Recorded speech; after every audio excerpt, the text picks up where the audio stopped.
The following is a presentation of Girard Sports Live.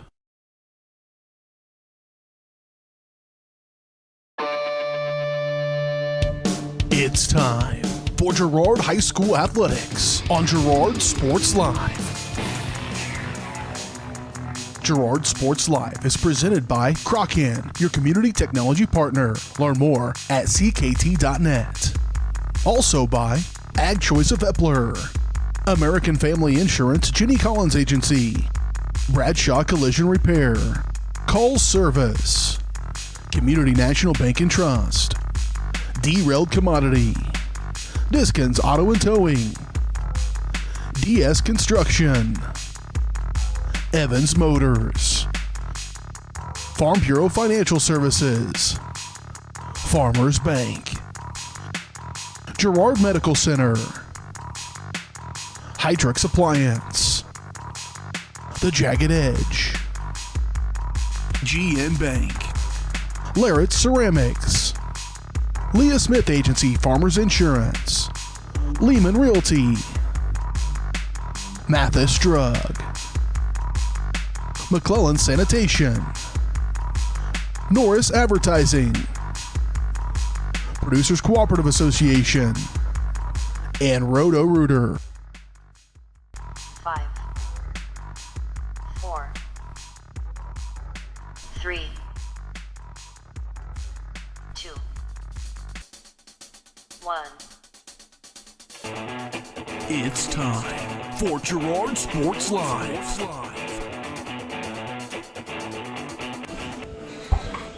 Yeah, those two. And welcome to the Community National Bank and Trust pregame show. You're watching Trojan Baseball on Girard Sports Live. We're here for the Trojans versus the Frontenac Raider baseball CNC matchup. Should be a real good one. Girard comes in at 7-4. Frontenac's 5-0. It's going to be one heck of a dogfight. It's a beautiful 72-degree spring day. We got a strong wind out of the south. Clear skies. Ball should be easy to track. I'd like to let you know that Girard Sports Live is presented by Crocan, your community technology partner. Don't get bit by slow speeds and high prices. Get gigabit, the fastest internet in southeast Kansas with Crocan. To learn more, go to ruralfiber.org or see everything Crocan has to offer at ckt.net. We'll be right back after these messages to finish out the pregame show. You're watching Trojan Baseball on Girard Sports Live. Community National Bank and Trust has been serving the area for more than 30 years with a strong commitment to the highest quality leadership and banking services. Stop in soon and pick up your very own Girard Trojan Instant Issue mascot debit card. While you're there, be sure to ask about Secure Lock, mobile banking, Guardian Secure Checking, and People Pay. Learn more at mybankcnb.com. Community National Bank and Trust is a proud supporter of Girard Schools. Member FDIC. Go Trojans! Hey, Mama. Now more than ever, Crocan is dedicated to helping keep families connected, workers to collaborate, students to learn, and businesses to continue to serve their customers, and even for doctors to treat their patients. Crocan's reliable high-speed fiber-to-the-home network means no buffering movies or grainy video conferences, no matter how many people are using it. Call or go online to sign up for the fastest and best internet in southeast Kansas. Crocan. If you need to stay connected, you need Crocan. Whether you're trying to make the most of the next harvest, navigating a changing business landscape, or planning for the next chapter in your life, the professionals at Prime Accounting Solutions are here to help. With 10 locations, Prime Accounting offers convenient, friendly accounting and tax services at a fair price. Payroll, bookkeeping, business planning, personal tax filing, and more. And now Prime is the place to go for insurance. Trojan fans can find us at 408B North Grand in Pittsburgh or call 620-232-7305. To find a location near you, go to primeaccounting.net. The Producers Co-op Farm Store is committed to making your life easier by supplying you with the things you need for your farm and home. As always, the Producers Co-op Farm Store has a great selection of farm and ranch supplies, including pet supplies, ranch and corral building supplies and equipment, automatic waterers and feed bunks, tack, dog food, pet and animal health supplies, workwear, boots, and much, much more. Come in and check out the great deals on lots of new merchandise as well. Proudly serving Girard and the surrounding area, and proud to support the Girard Trojans. Celebrate, recognize, build. That's the promise of Scott Co. LLC Awards and Engraving. Owners Greg and Missy Scott are committed to helping their customers celebrate special moments, recognize achievements, and build relationships. Plaques and awards, custom leather patch hats, Trojan gear, trophies, corporate promotional items, and so much more. Plus, while you're there, stop in next door to find the latest fashions from Aubrey at Scott & Company. Scott Co. LLC. Learn more at scottcoawards.com or call 620-724-0341. At Girard Medical Center Clinics, we focus on what good health looks like for you. Personalized care by physicians and nurse practitioners that get to know you and your needs. Dedicated care for routine health visits or more serious chronic conditions. Convenient care in 6 Southeast Kansas communities. Care for your health, your way, in your backyard. Girard Medical Center Clinics. Frontenac, Arma, Cherokee, Girard, Uniontown, and now Fort Scott.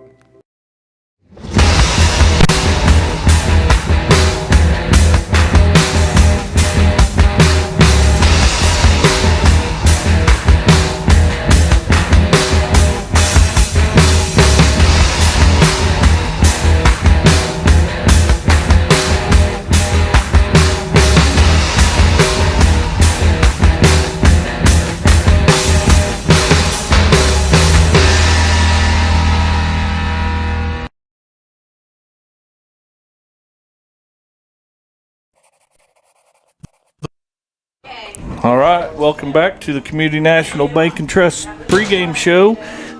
The pregame show is brought to you by Community National Bank and Trust, serving the area for over 30 years. Stop in soon and pick up your very own Girard Trojan Instant Issue Mascot Debit Card. Community National Bank and Trust is a proud supporter of Girard schools. Learn more online at mybankcnb.com. Well, Cooper, let's get down to it here. Let's talk keys of the game. What do you have for keys of the game? Yeah, so keys to the game, it's going to be a very close game. So on both sides, in order to come out victorious, you're going to have to limit the errors, be really smart on the base pass, or being aggressive, trying to take the extra bag. If you notice the pitcher's getting slower to the plate, taking advantage and stealing on them. Also, make the easy plays, the fundamental plays. Knowing where you're going with the ball is crucial in games like this, because this game can come down to 1, possibly 2 runs. I mean, 2 of the best teams in the CNC here facing off, and this is going to have a lot of implications later in the season, as it doesn't seem like it, but it's still so early in the season. But this matchup could be a huge one as we get closer to playoff time. So, and also 2-strike hitting for the Trojans. Battling with 2 strikes, if you don't like it, fouling it off, finding the next pitch, and trying to find a pitch you like to hit. If you're going to strike out, make it hard on them.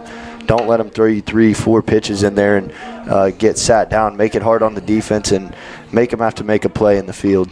Yeah, I like that, Cooper. And the only thing I'll add is, close games, a lot of times, like you mentioned, pitching and defense is who's going to make the least amount of mistakes. They're high school kids. There's probably going to be an error or 2 here and there, and whoever makes the least amount of mistakes and capitalizes on the other ones tends to win the ball games. Well, those are your keys to the games, and they're brought to you by Evans Motors.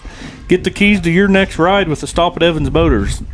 Nate and Eddie have decades of experience getting folks into the right car, truck, van, or SUV that's right for them and their family. Stop by and see them at the intersection of Highway 69 and 400 just south of Pittsburgh, or see their full selection online at evansmotors.net. Well, we're going to take a little break, and we're going to continue the post-game show. We'll be back with some area matchups and starting lineups right after this. You're watching Trojan Baseball on Girard Sports Live. Chicken Annie's of Girard is something to crow about. Their family-style restaurant continues a Southeast Kansas tradition with their specialty, fried chicken, plus famous homemade onion rings and a variety of other dishes that would satisfy any cravings, even homemade pie. Besides dine-in and carry-out, Chicken Annie's of Girard also does catering in the area. Stop in on Highway 47 in Girard for a hearty meal, and follow Chicken Annie's of Girard on Facebook for specials. Farm Bureau is proud to support Girard High School student athletes. At Farm Bureau Financial Services, their number one goal is to make insurance simple. Agents Judge Sasho, Lori Johnson, and Lisa Sasho take pride in educating their clients and members. There's a lot of information out there, and at Farm Bureau, they can explain it in a way that relates to you, so you can apply it to your life, family, farm, and future. To learn more, contact Judd, Lori, and Lisa at 620-724-4213. Go Trojans!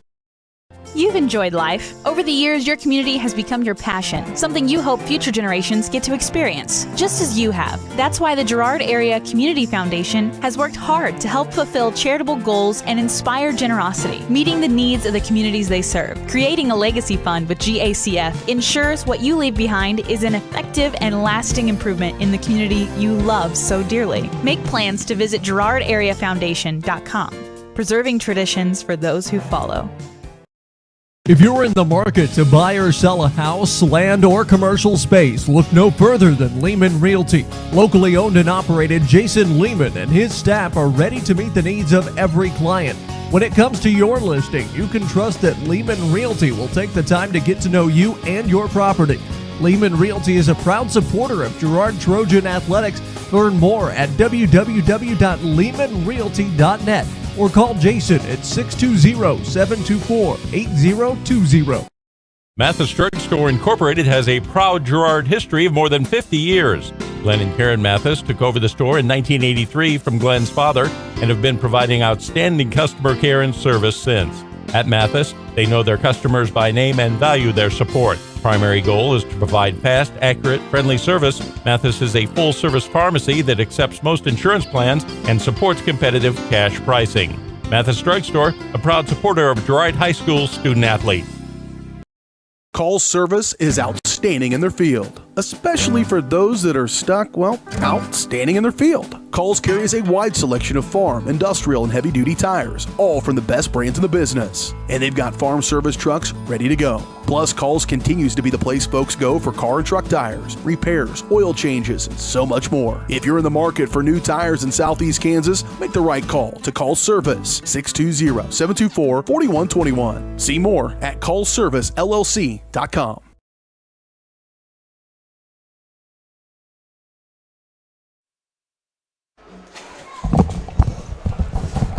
Welcome back to Girard, Kansas. Red Rutgers Ballparks. You're getting ready to see the Girard Trojans take on the Frontenac Raiders. Starting lineups are brought to you by the Jagged Edge. The Trojans will start this game in style, but nowhere in the level you'll find at the Jagged Edge. Stylists Carlos Sands, Robin Hawkins, or Eva Vietti will have you looking the best for your next big game. Make an appointment soon by calling 620-724-7500. And Girard's going to start. They're going to lead off number 24, Caleb Scales. Number 11, Luke Nigaman. Number 12, Alex Kester. Number 16, Trevor Amershak. Number 4, Ethan Bennett. Number 5, Ethan Davidson. Number 7, Jaden Norris. Number 18, Reese Merrill. Number 27, Zayd Montgomery. And playing in right field is number 14, Jake Towner. For the Frontenac Raiders, they're going to lead off number 22, Lane Sullivan. Number 12, Logan Myers. Number 23, Alex Williams. Number 1, Mario Mangini. Number 8, Corbin Nish. Number 5, Bryant Kitchen. Number 9, Brendan Frazier. Number 21, Peyton McDonald. Number 4, Jack Copert. And that's how they're going to line up. We talked just a little bit there about pitching and defense and keys of the game. There's just both teams play on a home turf field now, so the turf's not going to be an advantage one way or the other. It's just going to be, should be a good, clean ball game. Cooper, what do you got for some area matchups around? Yeah, for area matchups, I've got a couple of them. 4-7 Baxter Springs will travel to take on 3-6 Riverton. 8-7 Seneca will travel to Galena, who's 3-5 on the season. 4-5 Parsons will travel to Colgan to take on them. They're 5-4, and big matchup between St. Thomas Aquinas, who's 7-1. They travel to Pittsburgh to take them on. Pittsburgh 7-2, so a good one to keep your eyes on there. That should be a real good ball game. Mm-hmm. And those are look at your matchups from around the area is brought to you by Diskins Auto and Towing, 120 East Forest Avenue in downtown Girard. Diskins offers 24-hour towing and can repair all makes and models.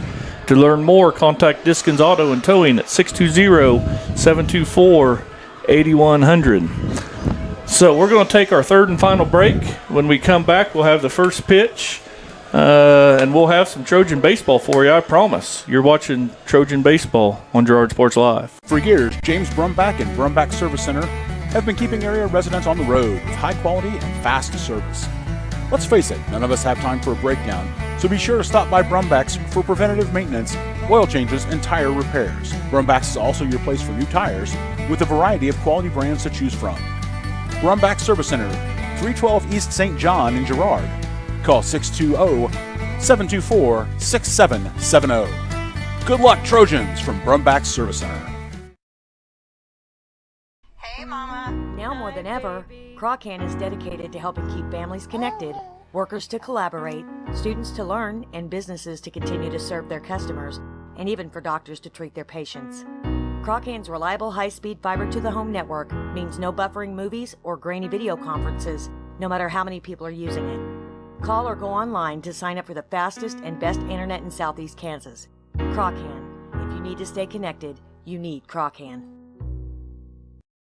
Do you have a construction project that just needs that custom touch? Are you looking for a contractor who can get it all done? Roof to floors and everywhere in between? Then call Dustin Sneed at DS Construction. With more than 20 years of industry experience, DS Construction specializes in new construction, roofing, renovations, and more. There's no job too big or small. For a free estimate, call DS Construction at 620-724-0209. That's 620-724-0209.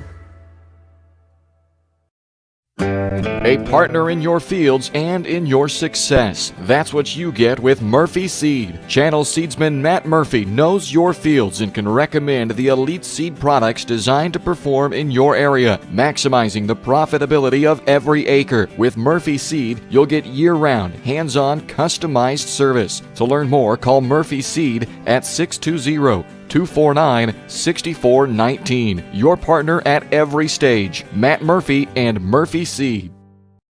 Whisper a phrase into a person's ear, then pass it on to a group of people. Notice how the message changes by the time that the last person hears it? In business, consider word of mouth in the same light. What people say may turn into something different than you would like it to be. It can't be controlled. That's why Norris Advertising provides proven ad solutions through radio, billboards, and digital sign sales, allowing your message to be controlled by the person that knows your business best. You, Norris Advertising, a proud sponsor of Trojan Athletics.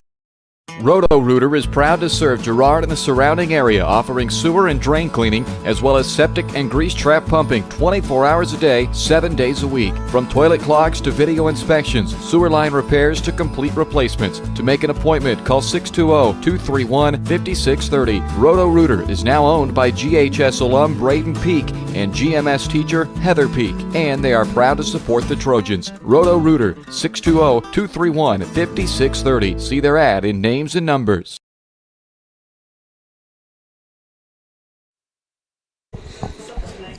Welcome back to Community National Bank and Trust pregame show. We're just minutes away from game time.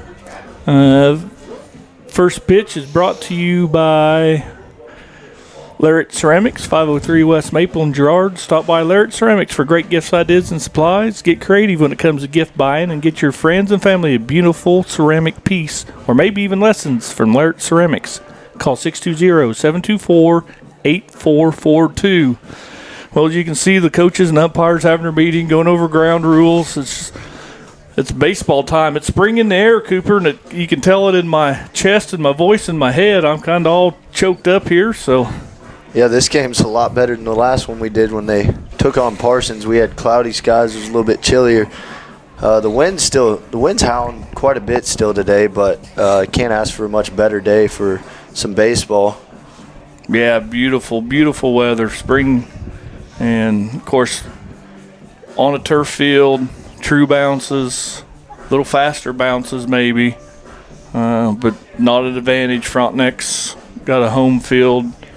Mammoth Sports takes care of a lot of areas around here with beautiful work. So the umpires are a little late getting to the field. We might be just a little bit here getting started. Make sure to check out the other Girard Sports Live channel if you want to watch softball. We got BJ over there covering the softball girls.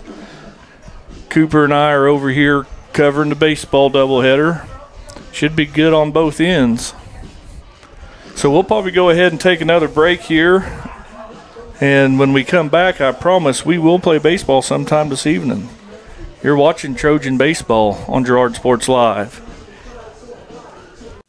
Family owned and operated, GN Bank has been providing customers with the highest quality of financial services in a friendly and personal way for over 100 years. Whether you have personal, business, or agricultural needs, GN Bank is big enough to handle all of your banking needs, yet small enough to provide you with that personal touch you've grown to expect from a community bank. GN Bank, a proud supporter of the Girard Trojans. Equal housing lender, member FDIC. Learn more at gn-bank.com. Do you have a construction project that just needs that custom touch? Are you looking for a contractor who can get it all done? Roof to floors and everywhere in between? Then call Dustin Sneed at DS Construction. With more than 20 years of industry experience, DS Construction specializes in new construction, roofing, renovations, and more. There's no job too big or small. For a free estimate, call DS Construction at 620-724-0209. That's 620-724-0209. At Girard Medical Center Clinics, we focus on what good health looks like for you. Personalized care by physicians and nurse practitioners that get to know you and your needs. Dedicated care for routine health visits or more serious chronic conditions. Convenient care in 6 Southeast Kansas communities. Care for your health, your way, in your backyard. Girard Medical Center Clinics. Frontenac, Arma, Cherokee, Girard, Uniontown, and now Fort Scott. A partner in your fields and in your success. That's what you get with Murphy Seed. Channel seedsman Matt Murphy knows your fields and can recommend the elite seed products designed to perform in your area, maximizing the profitability of every acre. With Murphy Seed, you'll get year-round, hands-on, customized service. To learn more, call Murphy Seed at 620-249-6419. Your partner at every stage. Matt Murphy and Murphy Seed. Roto-Rooter is proud to serve Girard and the surrounding area, offering sewer and drain cleaning, as well as septic and grease trap pumping 24 hours a day, 7 days a week. From toilet clogs to video inspections, sewer line repairs to complete replacements. To make an appointment, call 620-231-5630. Roto-Rooter is now owned by GHS alum Braden Peak and GMS teacher Heather Peak, and they are proud to support the Trojans. Roto-Rooter, 620-231-5630. See their ad in names and numbers. Call service is outstanding in their field, especially for those that are stuck, outstanding in their field. Coles carries a wide selection of farm, industrial, and heavy-duty tires, all from the best brands in the business. And they've got farm service trucks ready to go. Plus, Coles continues to be the place folks go for car and truck tires, repairs, oil changes, and so much more. If you're in the market for new tires in Southeast Kansas, make the right call to Coles Service, 620-724-4121. See more at ColesServiceLLC.com. Hey, Mama. Now more than ever, Croccan is dedicated to helping keep families connected, workers to collaborate, students to learn, and businesses to continue to serve their customers, and even for doctors to treat their patients. Croccan's reliable high-speed fiber-to-the-home network means no buffering movies or grainy video conferences, no matter how many people are using it. Call or go online to sign up for the fastest and best internet in Southeast Kansas. Croccan. If you need to stay connected, you need Croccan. Farm Bureau is proud to support Girard High School student athletes. At Farm Bureau Financial Services, their #1 goal is to make insurance simple. Agents Judge Sasho, Lori Johnson, and Lisa Sasho take pride in educating their clients and members. There's a lot of information out there, and at Farm Bureau, they can explain it in a way that relates to you, so you can apply it to your life, family, farm, and future. To learn more, contact Judd, Lori, and Lisa at 620-724-4213. Go Trojans! Hydrix, your dependable independent. Depend on us for service, for selection, for price.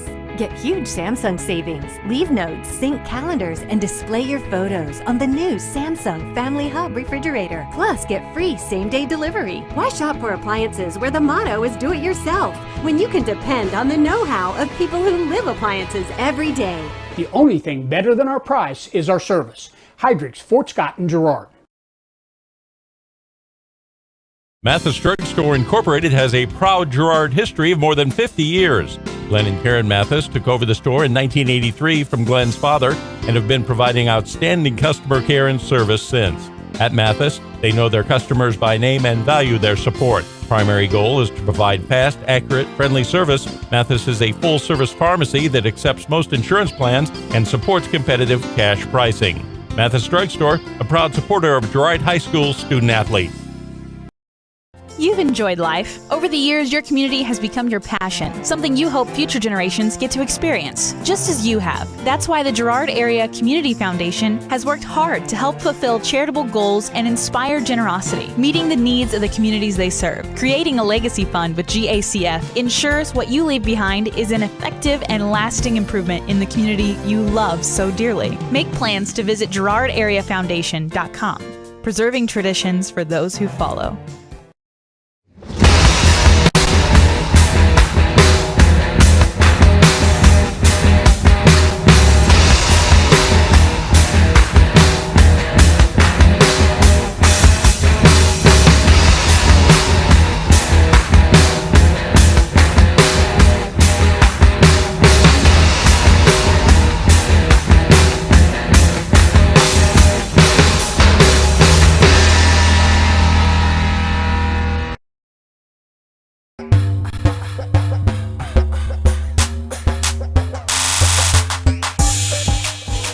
And like we promised, we're going to have some Trojan baseball. Welcome back. You're watching Girard Sports Live, where the Girard Trojans taking on the visiting Frontenac Raiders.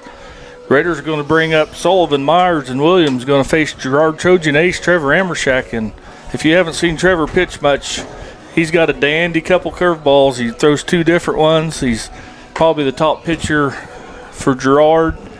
And then opposing Mario Mangini on the mound for the Frontenac Raiders, and he's pretty good himself. So this should be, as my main man, the best color guy in the business, Cooper Grand, talked about in the pregame show, was, you know, pitching defense and least amount of mistakes and just small ball and just doing all the right things. And so we're going to see what happens.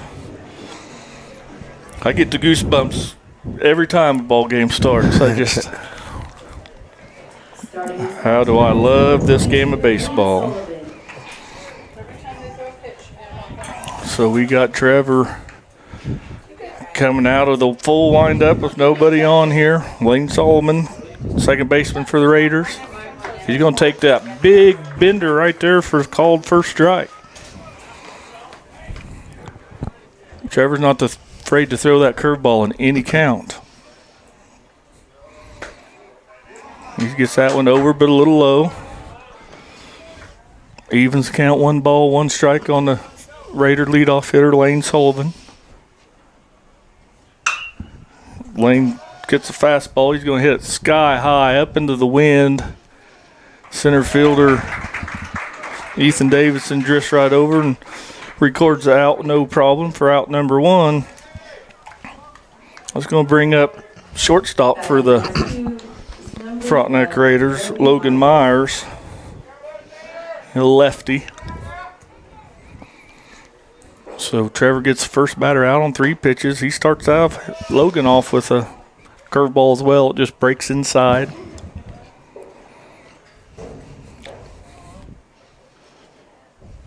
There he throws a fastball. They even to count, 1 ball, 1 strike.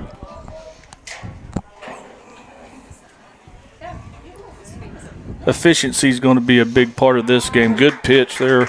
Drops that hard breaking curveball over the inside part. So he's ahead in the count. 1 ball, 2 strikes. Trevor has a weakness. It's some 2-strike hits he's allowed. And there he throws a 2-strike, and Myers gaps one to the left center field. That's going to get all the way to the fence. Myers can run. He's rounding second. He's going for third. They got to play at the third. Good throw might get him. And Myers just in under the tag for a 1-out triple.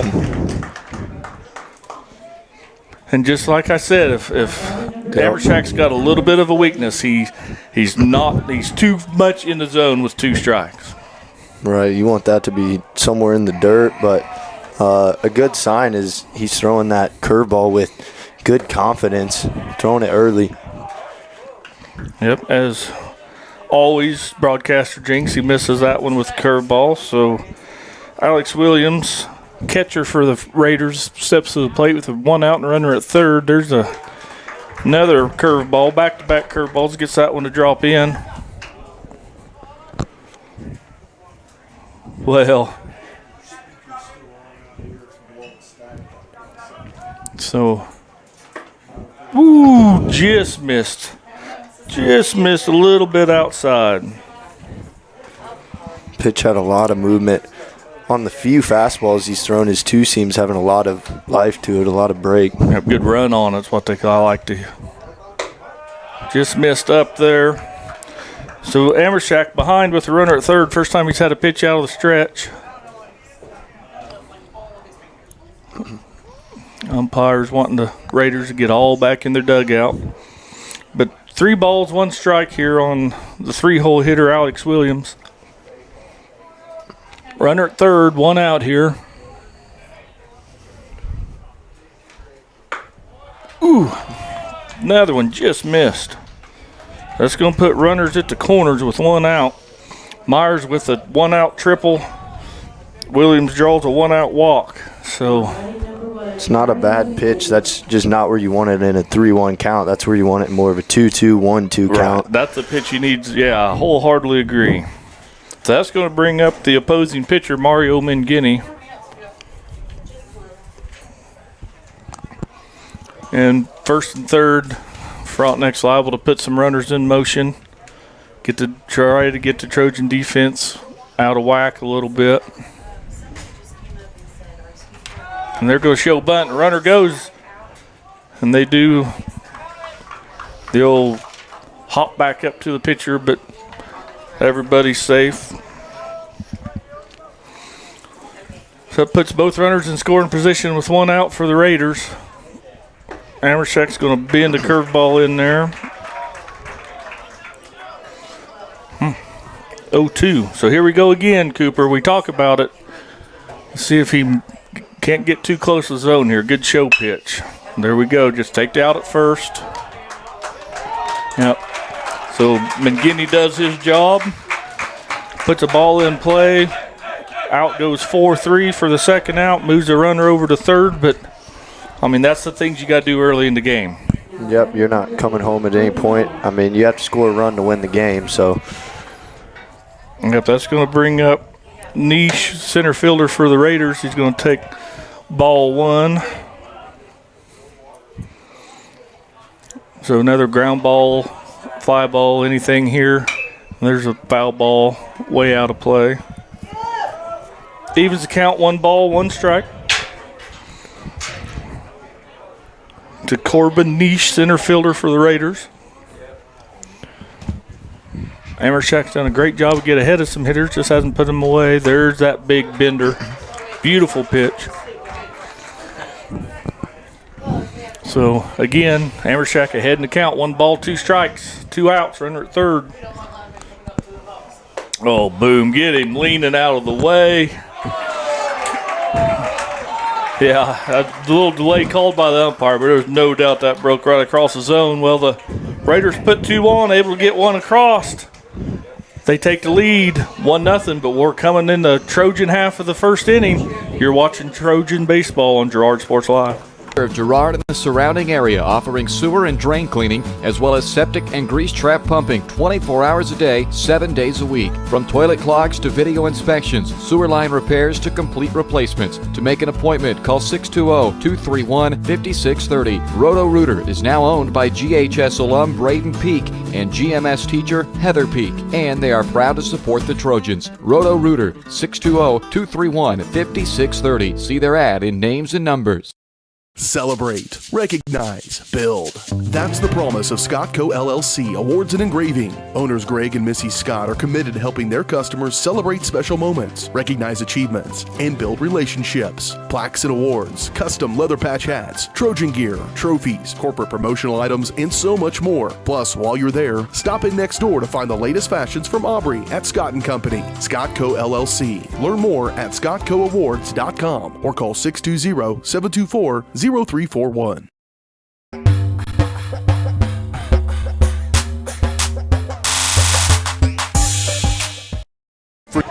And we're back. Raiders with a 1-0 lead in the top of the first on a one-out triple by Logan Myers. Alex Williams draws a walk. Mario Mangini gets an RBI ground out, and that's how first inning happened. So Mangini's going to take the mound. He's going to face Caleb Scales, Luke Nigaman, and Alex Kester, the 1-2-3 hitters for the Trojans. So we'll see if the Trojans can do the same thing, get a couple on, pressure the defense. Mangini just kind of, I don't know. Raiders kind of sandbagging their warm up or. Yeah, it didn't look like he was putting all his leg into his warm-up pitches there. Yep, catcher kind of airmails a throw to second base. It's like, all right, you can try to run on me. So Caleb Scales is going to dig in here to leadoff hitter, the DH, still nursing a sore throw and shoulder. He's going to take outside, ball one.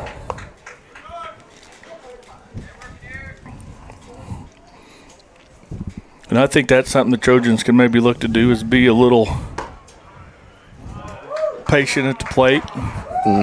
Work his pitch count up there. You got to think he's one of their aces. Yep. Always good to get good pitchers early and out as often as you can. There Mangini comes in. He'd missed two outside. He come in right across the middle, belt high right there. Caleb takes it. Counts 2-1 on the Trojan leadoff hitter.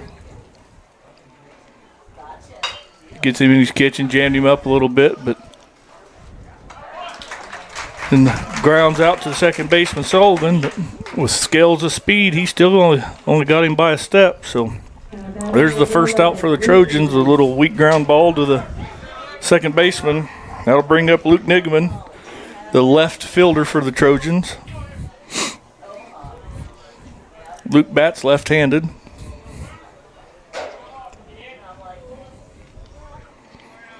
Pitt State football commitments here, both pitcher and batter. Luke's going to try to push a bunt, and he pushes it foul.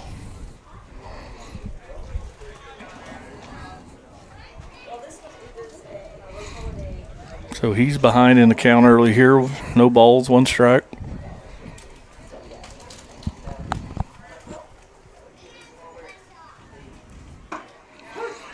There, Mangini gets the outside corner. So Luke's way down in the count, got to battle it out.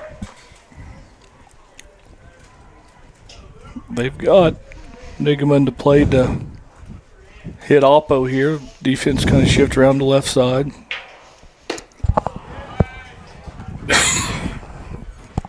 Luke takes low and inside there, ball one.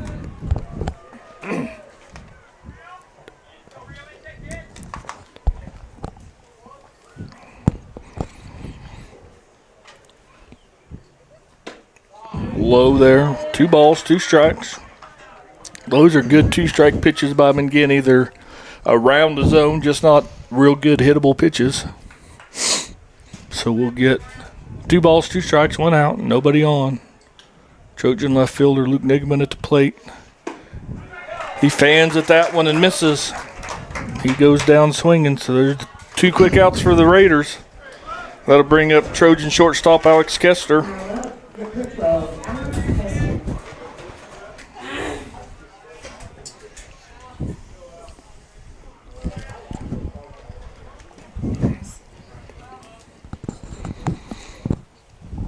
Kester digs in, waits for that first pitch. He's first pitch hacking, fouls it straight back and over the net. And McGinney's coming straight from the stretch, doesn't come out of a full windup.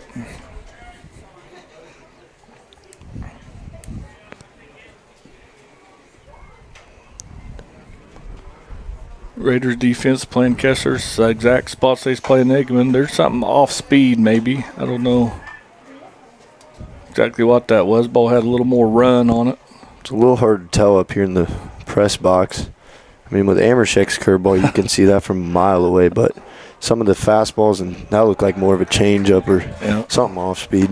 Yeah, I think that was another off speed pitch right there. So Kessler gets ahead in the count, 2 balls and 1 strike.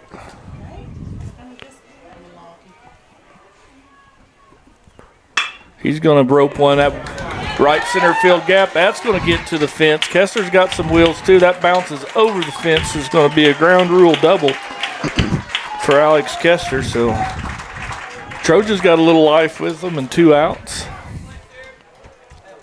That'll bring up the Trojan pitcher, Trevor Amershek, who with that strong south wind blows right down the right field line. Not saying that we want to swing for it, Cooper, but it's always tempting when the wind's blowing that hard out. Amershek takes high and outside. Just needs something out of the infield here. And it's going to take a clean single to score a run with 2 outs and Kessler at second base. That one's left up in the zone too. It's always been said when the pitcher's leaving the balls up, he's just overthrowing maybe a little bit. Amershek hitting 2-0, flies it high straight away to center field for out number 3. And that's how the Trojans will end it. With a fly ball to center field, they get one on a 2-out double by Kessler, but they can't get him across. Trojans are trailing 1-0. We'll be back for the top of the second. You're watching Trojan Baseball on Girard Sports Live. James Brumback and Brumback Service Center have been keeping area residents on the road with high quality and fast service. Let's face it, none of us have time for a breakdown, so be sure to stop by Brumback's for preventative maintenance, oil changes, and tire repairs. Brumback's is also your place for new tires with a variety of quality brands to choose from. Brumback Service Center, 312 East St. John in Girard. Call 620-724-6770. Good luck, Trojans, from Brumback Service Center.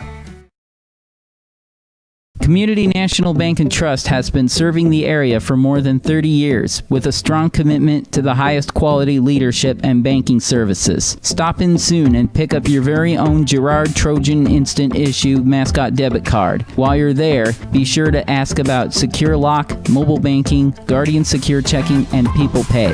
Learn more at mybankcnb.com. Community National Bank and Trust is a proud supporter of Girard Schools. Member. Welcome back to Trojan Baseball, Girard Sports Live. Trojans trail at 1-0 here in the top of the second. Brant Kitchen, right fielder, is going to take a first pitch strike from Trevor Amershek.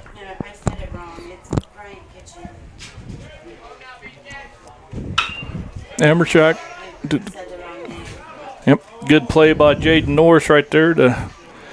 Probably wasn't going to get him at first on a slow chopper to third, so Jaden lets it bounce one more time and fields it in foul territory. So quickly up 0-2 here to the Raiders right fielder Bryant Kitchen.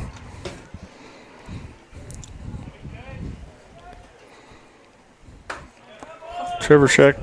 There's a good 2-strike pitch. It's a curveball. Everybody knew it was coming a curveball, but he didn't put it in the zone. Kitchen takes it for ball 1. That one falls in there. There's that hammer curveball from Amershek for the second strikeout of the game. So that'll bring up first baseman Brendan Frazier for the Raiders. He's going to bat with 1 out, nobody on. He takes first pitch fastball low, ball 1. Trojans play straight up defense. Everybody just straight up as can be. Leave that one up a little bit. Close. It's a tough one to lay off of. Good take. Nice lids, they used to say in my day. Still say that from time to time. Good pupils or something. So there's a 3-0 here. He's going to try to get back in the count and does. Just throws fastball, belt high down the middle. Frazier taking all the way. Woo. Gets away with one there. I think this is really the first time we've seen Amershek have to battle back in a count. Just missed outside. There's the second walk. And there's one thing Coach Dunlap wanted to talk a little bit about was some of the walks the Trojan pitchers have give up. Big difference between last year's state qualifying team and this year's team seem to be walking a few more people this year. Hitting good, scoring a lot of runs, just giving a lot of base runners on defense. Right. So Peyton McDonald, third baseman for the Raiders, shows bunt, takes first pitch strike. They try a little back pick at first base.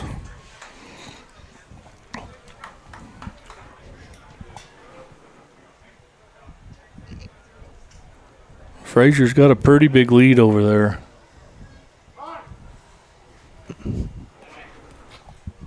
I'm not real sure that McDonald knows exactly what the coach is trying to give him the signs for. Doesn't understand. So they're having a nice little powwow, talking about it, and says, all right, that sign means bunt that runner off first base. It's better than missing the sign, and then you're going to be running poles in practice the next day. Triangles on the baseball field's a long way. So McDonald settles in here. Amershek comes inside. McDonald jerks it foul. That puts him behind the count 0-2, so that wasn't a bunt after all. So Amershek already at 30 pitches, way ahead in the count here.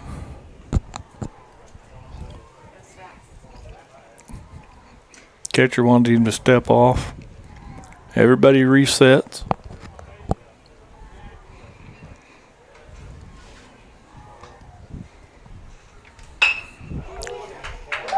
Oh, knocked down by Kessler at short. They still got a chance at him. Second baseman can't handle the throw. Kessler did a good job of getting to that ball, knocking it down. They still had a chance because the runner had to freeze when he didn't sure if the ball was caught or not, but Reese Merrill couldn't handle the throw. So I about got to give him a single. And that's going to bring up the left fielder, Jack Copert, with 2 on and 1 out. He's going to take inside at the knees for strike 1. Good pitch. So Raiders again get 2 on with 1 out.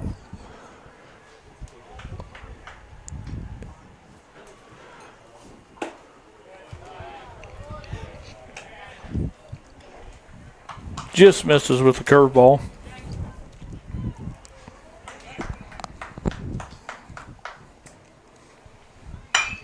There's a fastball, a little fly ball out, but that wind's carrying it all the way to the track. Jake Towner can't handle it. It's off his glove. He drops it. We got to play at second base. Had to out at second base. A cutoff. Maybe a little lack of communication out there. Reese Merrill, the runner at first, again has to hesitate because the ball's off the outfielder's glove, and they have him dead to rights at second base as Reese Merrill throws it all the way into the outfield. Yeah, I wasn't looking over at first or second base, but I would assume both of those runners were going to try and tag. So that'll roll the lineup up. Leadoff hitter Sullivan, second baseman for Frontenac. And he's up with the bases juiced and only 1 out.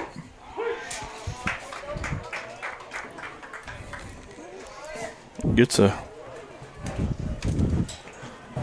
So that puts Amershek back out of the full windup. Good job there by Ethan Bennett to block that curveball in the dirt.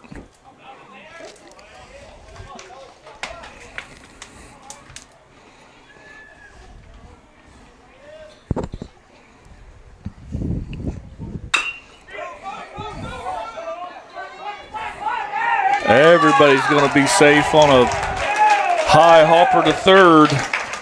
And that'll score Frazier.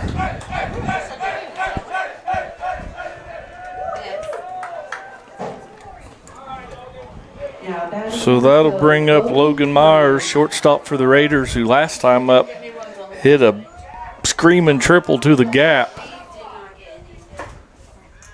Got the umpire to flitch on that curveball, just couldn't finish him. Missed up in the zone a little.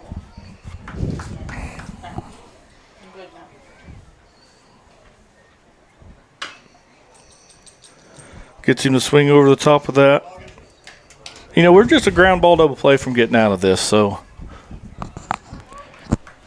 Yeah, something on the ground and just know where you're going with the ball. If it's hit to third, tag 3, go 1, rolling it up the middle. Or back to the pitcher going home. Yeah, it's still early in the game. We probably ought to just play regular depth. Emershak's up in the count. 1 ball, 2 strikes. He's got 1 out. There's out number 2. Gets Myers chasing on that curveball. So here we go. That's going to bring up 3-hole hitter, catcher Alex Williams for the Raiders. He drew a walk his last time up. Trojans need some sort of ball at him somewhere.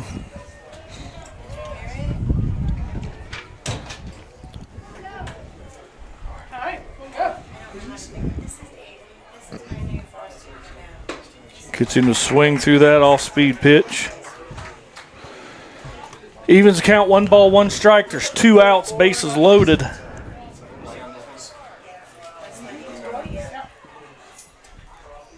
Raiders have scored 1 this inning. Good pitch.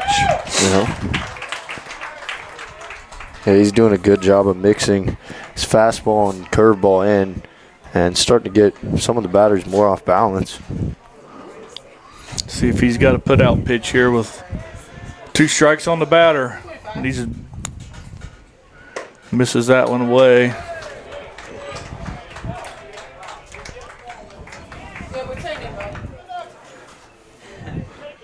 That evens the count. 2 balls, 2 strikes, 2 outs, bases loaded. Raiders lead 2-0. Overthrowing that one. That puts the count full. So something's happening here. We're going to have the runners in motion.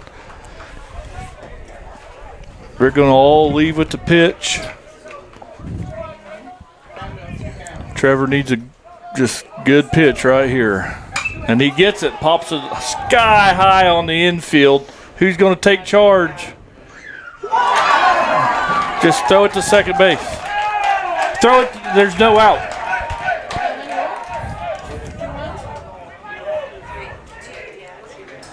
Yeah. And that's going to score a pair of runs on an error by second baseman.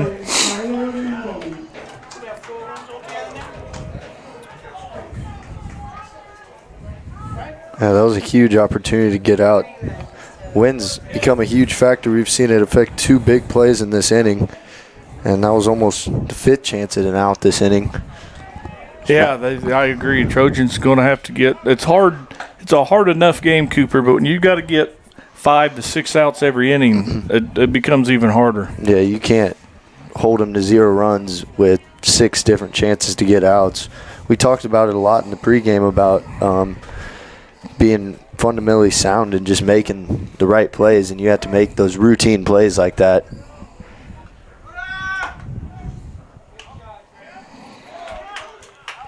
So Williams will take second base. Mario Begindy's up for the Raiders. He grounded out to the second baseman last time up. The Raiders have scored 3 runs this inning. They've got a 4-0 lead.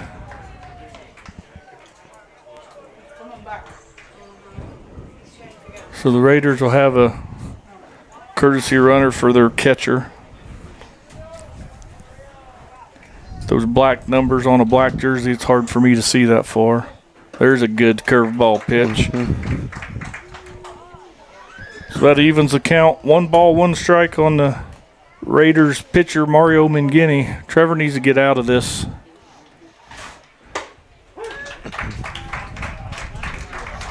Benefit of a call there. So 1 ball, 2 strikes. There you go. Gets him there. Nope. So Amershak gets him swinging for the 3rd out, but that's not until the Raiders score 3. They take a 4-0 lead. Trojans will be up in the home half of their second, down 4-0. You watching Trojan baseball on Girard Sports Live. Go Trojans.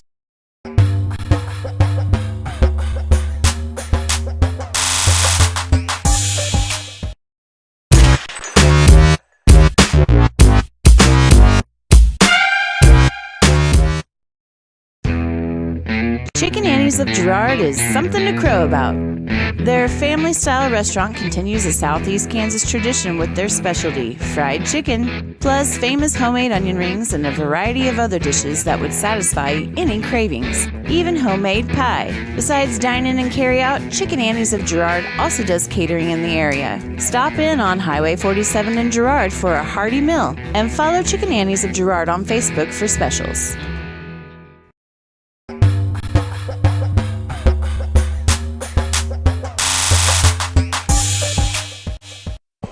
All right, welcome back to Girard, Kansas, Red Wetke Ballparks, the home of your Girard Trojan baseball team.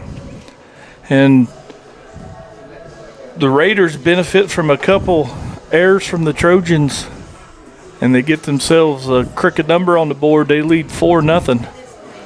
Made Amershak throw quite a few pitches. He's up to 52 pitches, where Mangini got out of that first inning on just 16. So Trojans need to make him work a little bit, and they're going to face Ethan Bennett, Ethan Davidson, and Jaden Norris. And Bennett's going to take strike 1. A lot, like Cooper said here on the off air, it's a lot of ball game to be played. No one needs to get too nervous yet. There we go. That's how we start it. Get one on at a time. So Bennett takes a fastball to the back of the leg. That'll bring up Trojan center fielder Ethan Davidson.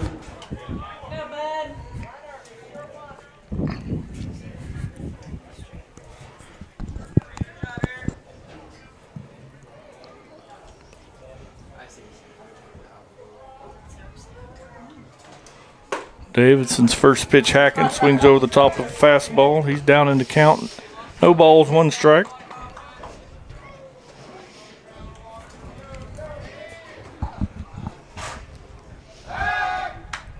And again, he checks the runner at first. Bennett's back, no problem, head first.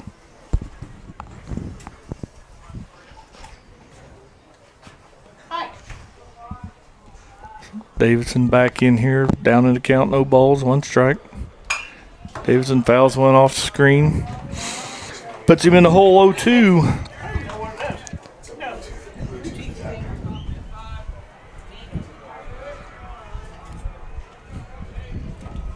Bottom of the second inning. Trojans got their leadoff batter on. Down 4-0. Davidson's going to rope one. And Bennett's going to get doubled off as he got caught with a line drive. So, just bad luck right there. There's not much you can do about that. It's just in between. They tell you to freeze, but that's one. It's like you either go and you're doubled off, or you stay there and it hits the ground and you're out at second either way. Yeah. So that'll clear the bases with 2 out for the Trojan third baseman, Jaden Norris. Jaden takes outside for ball 1.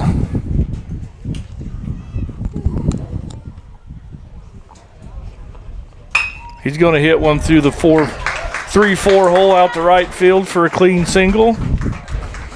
So here we go again with 2 outs. Trojans get a base runner. That'll bring up second baseman Reese Merrill.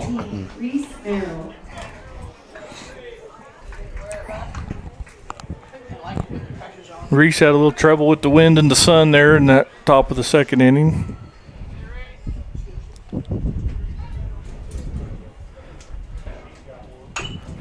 He's up first pitch hacking and fouls it off to the left side, little 5-hopper. So he's down in the count, no balls and 1 strike. Jaden Norris leads off first, 2 out. Reese Merrill at the box. He's going to hit one. First baseman Frazier's going to gobble it up. That goes 3 unassisted for the 3rd out. And that's how the Trojans leave it. They strand another runner. They trail 4-0. Well, Raiders will be batting in the top of the 3rd when we come back. You're watching Trojan Baseball on Girard Sports Live.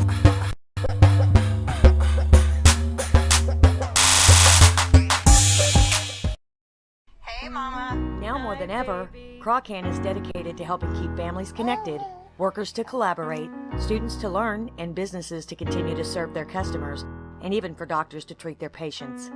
Croccan's reliable high-speed fiber-to-the-home network means no buffering movies or grainy video conferences, no matter how many people are using it. Call or go online to sign up for the fastest and best internet in Southeast Kansas. Croccan. If you need to stay connected, you need Croccan. Do you have a construction project that just needs that custom touch? Are you looking for a contractor who can get it all done? Roof to floors and everywhere in between? Then call Dustin Sneed at DS Construction. With more than 20 years of industry experience, DS Construction specializes in new construction, roofing, renovations, and more. There's no job too big or small. For a free estimate, call DS Construction at 620-20. So we're back here at the top of the 3rd inning. Raiders lead the Trojans 4-0. Corbin Niche, center fielder for the Raiders, is going to take strike 1 from Trevor Amershak, still on the bump for the Trojans.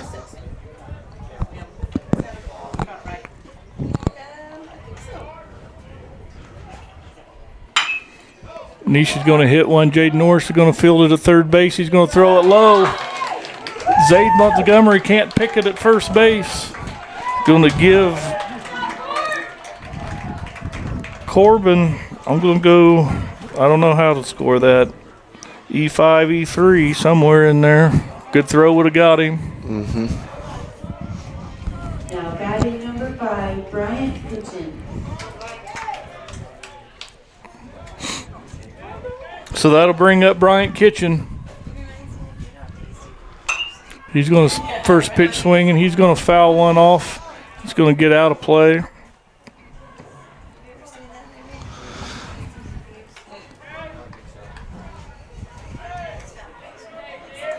So the Raiders benefit of another error by the Trojans.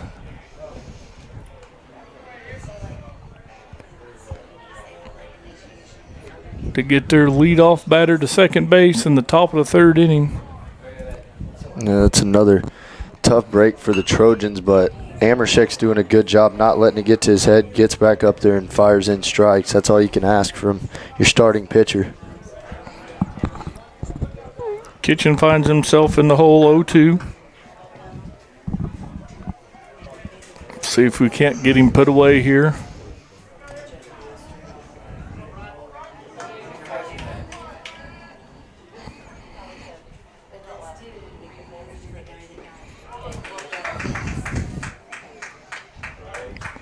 And he swings and misses at the ball in the dirt.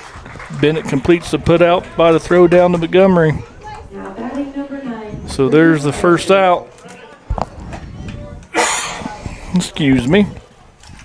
So that'll bring up Brendan Frazier, the first baseman for the Frontenac Raiders. He's going to foul one off himself for strike 1.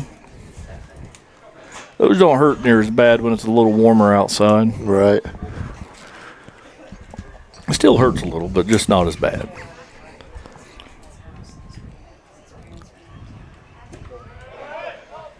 Good pitch there, just a little low. Evens the count, 1 ball, 1 strike.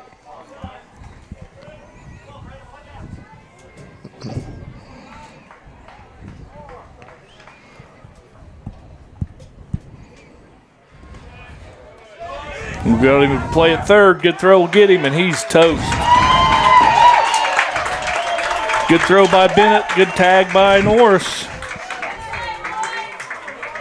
So Nice trying to be a little aggressive on the bases, and Trojans will get out of that. So that first errors can't come back to hurt them here.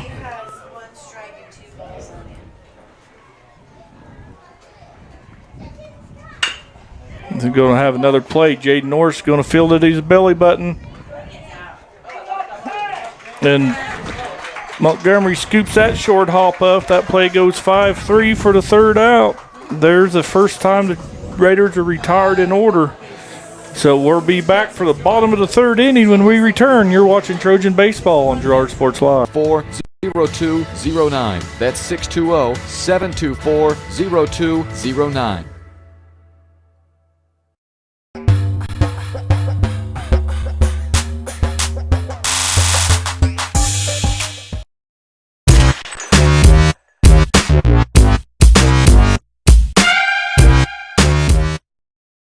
Farm Bureau is proud to support Girard High School student athletes. At Farm Bureau Financial Services, their #1 goal is to make insurance simple. Agents Judge Sasho, Lori Johnson, and Lisa Sasho take pride in educating their clients and members. There's a lot of information out there, and at Farm Bureau, they can explain it in a way that relates to you, so you can apply it to your life, family, farm, and future. To learn more, contact Judd, Lori, and Lisa at 620-724-4213. Go Trojans!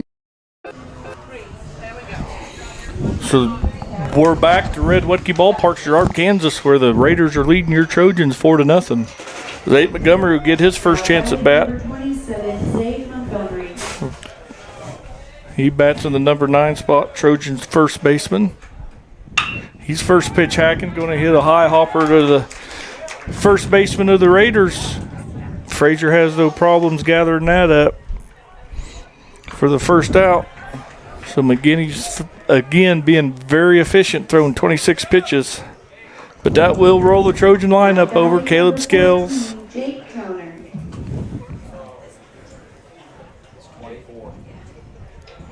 So Caleb's up.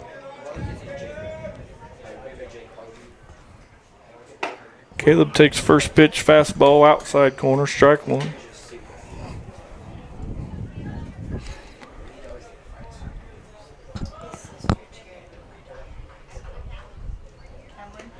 That ball's low, bounces in there.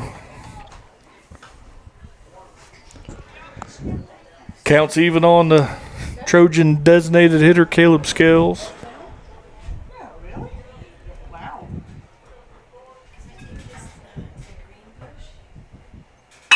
Caleb's going to hit a little routine ground ball to the shortstop. Logan Myers fires across. Play goes 6-3 if you're scoring at home. That's the second out. That'll bring up Trojan left fielder Luke Nigaman. Now batting number 24, Caleb Scales.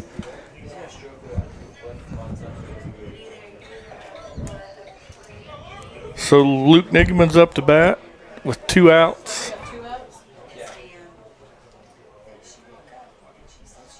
Luke's first pitch hacking, takes it off the plate, bounces it right to the Trojan dugout. A little behind on that pitch was Luke. Luke struck out his first time out.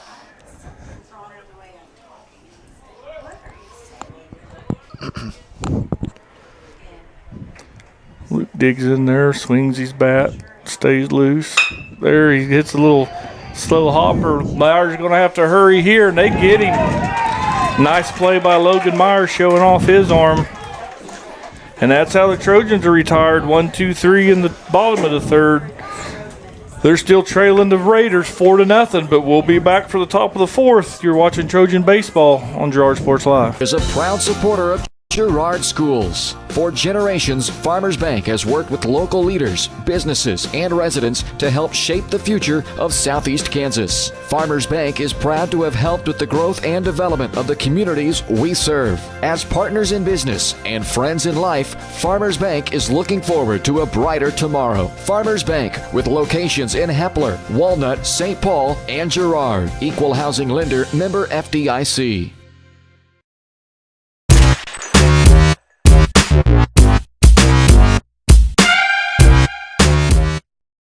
Call sir.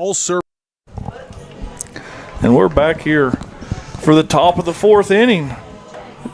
Amershak's thrown 61 pitches through 3. It's a team game.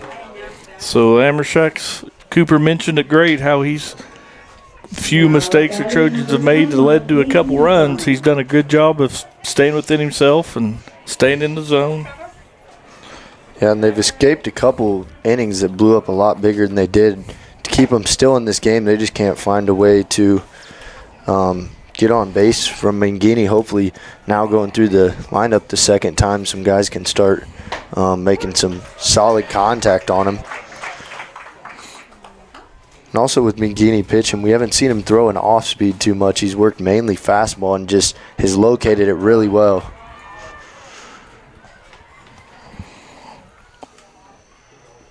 So Peyton McDonald, Raider third baseman, up in the count, 2 balls and 1 strike.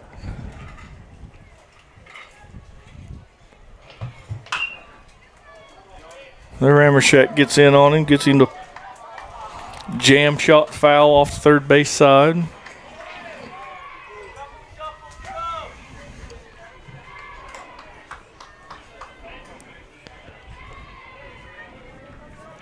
Two balls, 2 strikes to the Raiders' third baseman. There's a curveball. He hacks it way foul too. Count remains the same, 2 balls and 2 strikes. First batter of the top of the fourth. On a beautiful sunny but windy day. Monday afternoon in Girard, Kansas. There's something off speed, changeup. Just fell low. That kicks the count full.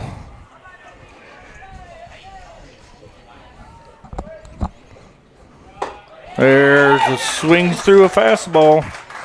There's out number 1. McDonald goes down swinging. That's going to bring up Jack Capehart, left fielder. He was a benefit of one of those errors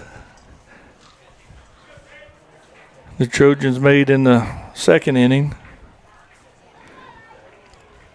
He's the one that hit the deep fly ball out to right center field that went off the Trojans' right fielder's glove.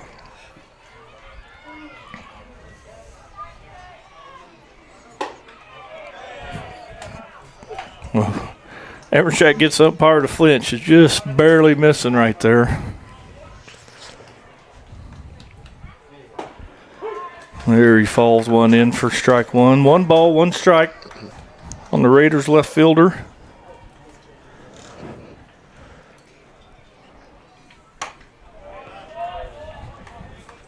Trevor reared back, got a little extra on that one, but missed by quite a bit.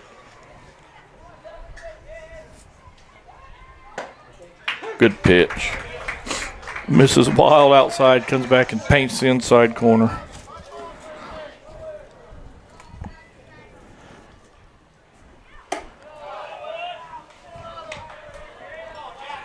So again, goes full count on the Raiders' number 9 hitter. See if he can't put him away right here, and he's going to foul one. Going to be never fair off the bat. We're going to do it again. Full count. 1 out. Raiders up 4-0. And there's going to be a little 2-hopper to Reese Merrill at second. He's going to set his feet, throw. That's made it really close to Capert. But that play's going to go 4-3 for out number 2. And again, the Raiders will roll their lineup over. Second baseman Lane Sullivan's going to, their leadoff hitter is going to bat for the 3rd time in 4 innings here.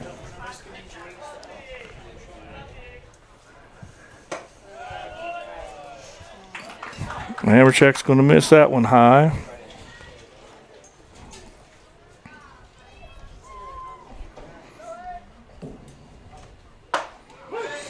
Pops that one in there.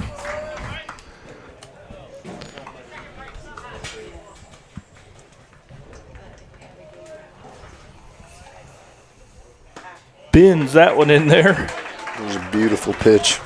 That first one, you can hear the pop of the catcher's glove from that fastball, and then he just bends that old curveball in there so pretty. doesn't get enough spin on that one. Drills Sullivan in the middle of the back.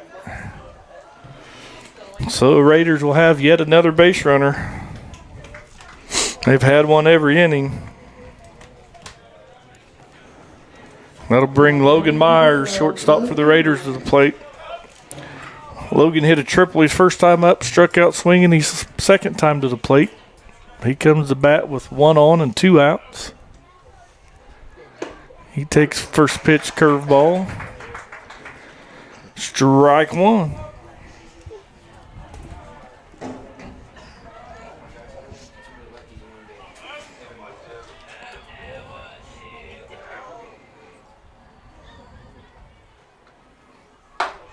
Misses that one outside. Maybe a touch high. Hammersack's thrown a lot of curveballs in 81 pitches.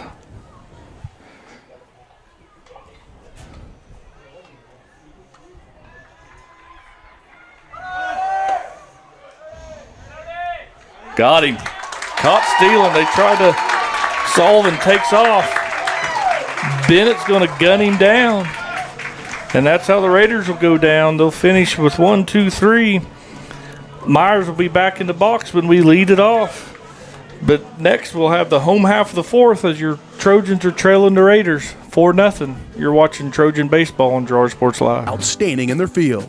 Especially for those that are stuck, well, outstanding in their field. Coles carries a wide selection of farm, industrial, and heavy-duty tires, all from the best brands in the business. And they've got farm service trucks ready to go. Plus, Coles continues to be the place folks go for car and truck tires, repairs, oil changes, and so much more. If you're in the market for new tires in Southeast Kansas, make the right call to Coles Service, 620-724-4121. See more at ColesServiceLLC.com.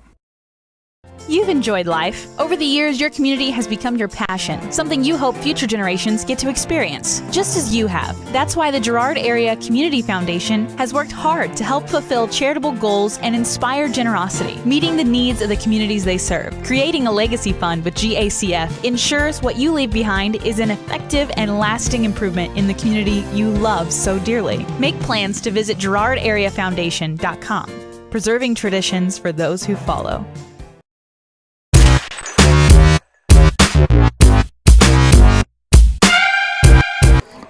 And we're back, Girard, Kansas, where your Trojans are trailing the Frontenac Raiders 4-0 here in the bottom of the fourth. Batting number 12, Alex Kester. So Kester, Trojan shortstop, will lead off. Trojans just need to get some base runners on, Cooper. Yeah, they need to get some people on, put Mangini in some pressure situations. They haven't gotten to do that too much. What better way to start with your 3-hole hitter up to the plate? Hopefully they can carry that momentum after that 1-2-3. I believe it was their first 1-2-3 inning of the game into this at-bat. Kester's going to hit a little short blooper out to no man's land, and it's going to fall in, and he's going to try for second base. A good throw will get him, and the second baseman can't handle the throw in. Kitchen did all he could from right field. Nice hustle double by Alex Kester. And that's what the Trojans need there to get maybe back into this ball game. We talked about it, aggressive base running in the pregame, and that right there has got him an extra base and now a runner in scoring position.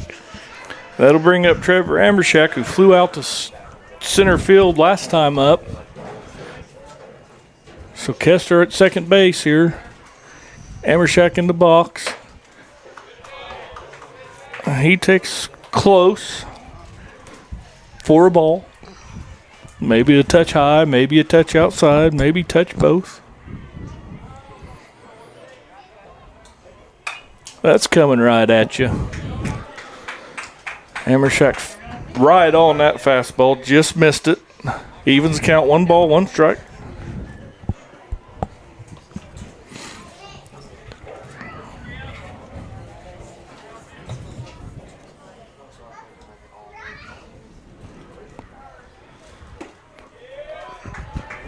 Good job by Williams. Blocked that pitch in the dirt. No farther advancement by Trojan base runners. But it does put Amershak in the driver's seat with a 2 ball, 1 strike count. And he's going to flare this one off to the left side. Amershek likes swinging 2-1, 2-0 because his first at-bat we saw him swinging 2-0 and he had to fly out to center. So not afraid to jump on the pitch when he's way up. I wouldn't say he was way up there, but. Now he's even 2-2. And he's going to drill. That was going to move the runner. That play's going to go 4-3 to Amershek's just going to be a routine out in the scorebook, but how big's that to move a runner? Productive outs. So that'll bring up Now batting number 4, Ethan Bennett, Trojan catcher, with Alex Kester at third base and only one out. So here's perfect opportunity to score a runner from third base, less than 2 outs.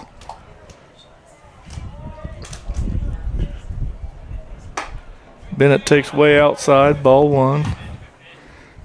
You don't have to get a hit to score a runner when there's less than 2 outs on a runner at third base. It's sac fly, ground out, just productive out, anything but a strikeout. And there we go. It's going to be a play at the plate right here, though. Yep, Kester didn't get a good read on that one. That ball was hit too far down the line, not hard enough. So Kester gets put out for out number 2. Bennett reaches by a fielder's choice. And that'll bring up Ethan Davidson, and how quickly the times turn here. Trojans had a runner at third and 1 out. Now they've got a runner at first and 2 outs. So Ethan Davidson has to get not only a hit, a good hit here, as the Trojan catcher dives back in head first on the pickoff a tip. They tried to pick him off last time he was on base. I don't know. Scouting report must have been as a stealer.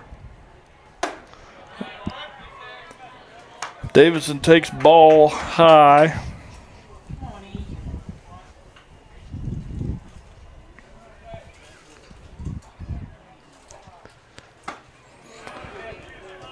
Good pitch, low and inside. Evens count 1-1 on Ethan Davidson, Trojan center fielder.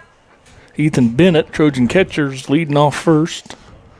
Mario Mangini, Raider pitcher, still dealing. Davidson's going to hit a ball deep short. They're going to have to hurry to get him, and they don't. Now they got Bennett picked off second base. So Davidson reaches by an E3, but they back pick Bennett for the third out. So we talked about some aggressive base running that maybe tried to help, but it ended up being the aggressive base running that got the Trojans run out of that inning. We'll be back for the top of the 5th with the Raiders leading 4-0 when we return. You're watching Trojan Baseball on Girard Sports Live.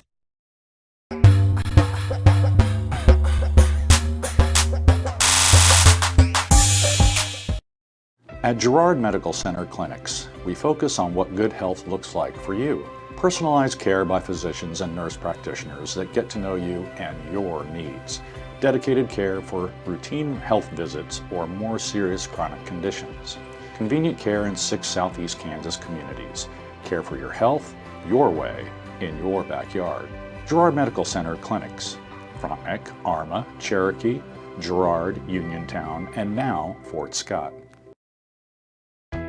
Hydrix, your dependable independent. Depend on us for service, for selection, for price. Get huge Samsung savings. Leave notes, sync calendars, and display your photos on the new Samsung Family Hub refrigerator. Plus, get free same-day delivery. Why shop for appliances where the motto is do it yourself when you can depend on the know-how of people who live appliances every day? The only thing better than our price is our service. Hydrix, Fort Scott, and Girard. So welcome back to Red Woodkey Ballpark. Leading off for the Raiders, number 12, Logan Myers. Batting second, playing shortstop. Amershek will start with 82 pitches. That'll be bunted foul. So Amershek gets ahead 0-1 to start this count.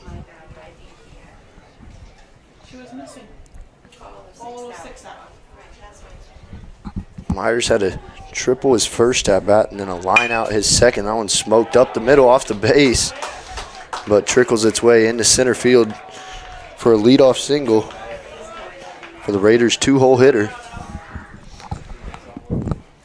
Amershek now up to 84 pitches. So I believe he can throw 21 more pitches before he hits that 105 mark. And they have to shut him down for the day.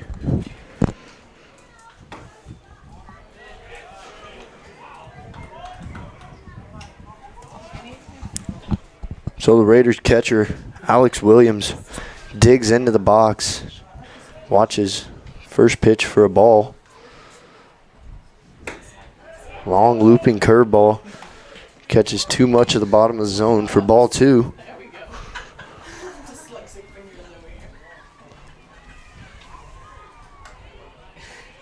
Williams looks over there to his third base coach for the sign. Way up in the count. Comes to the plate and fouled off. Hit his bat twice.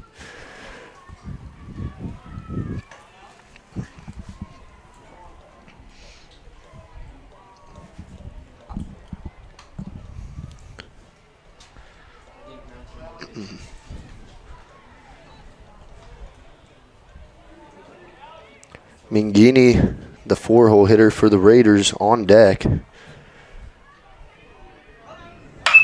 That one's going to be inside his hands. He turns on it and hits that one foul down the third baseline. Now the count's even at 2-2 for Amershek.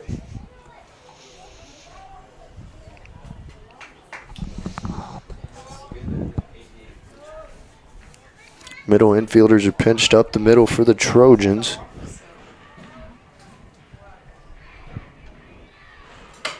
Curveball's chopped, and they're going to let that roll foul.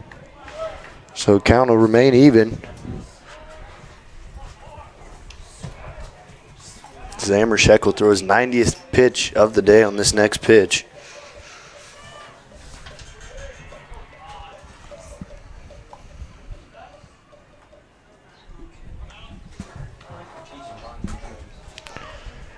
Williams has walked today and then got to second on an error. Throw to second as they called him out initially, but ball popped out of Kester's glove, so he'll be safe.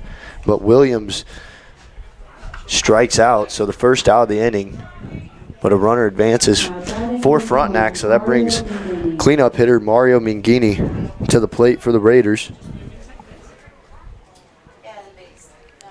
Mingini's thrown only 43 pitches for him today. The Raiders have a runner in scoring position with the 1 out. Digs in, stands in the back of the box. Amershek to the plate, showing bunt, and he fouls it straight back.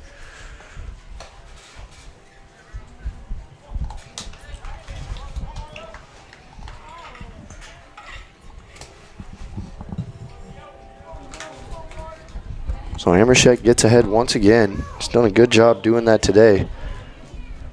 Frontenac's had some good plate discipline. This one slips out of his hand a little bit, and he's going to hit Mingini in the back.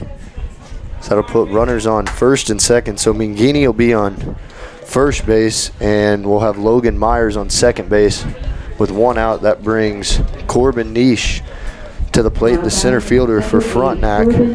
So now that puts the double play ball in play. Jess is going to relieve me of my duties here in a second. Maybe not. First pitch taken up and out.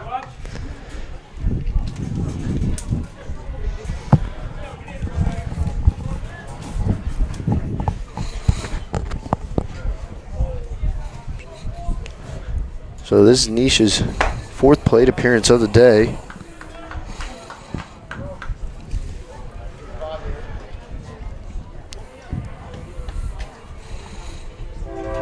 Trojans 1 ground ball away from getting out of this inning. That'll be taken for strike 1. Niche still up in the count, 2-1. So that's the 95th pitch of the day for Amershek. Likely to be his last inning. That one's in the dirt, gets away from Davidson, and that'll advance the runners to second and third with one out.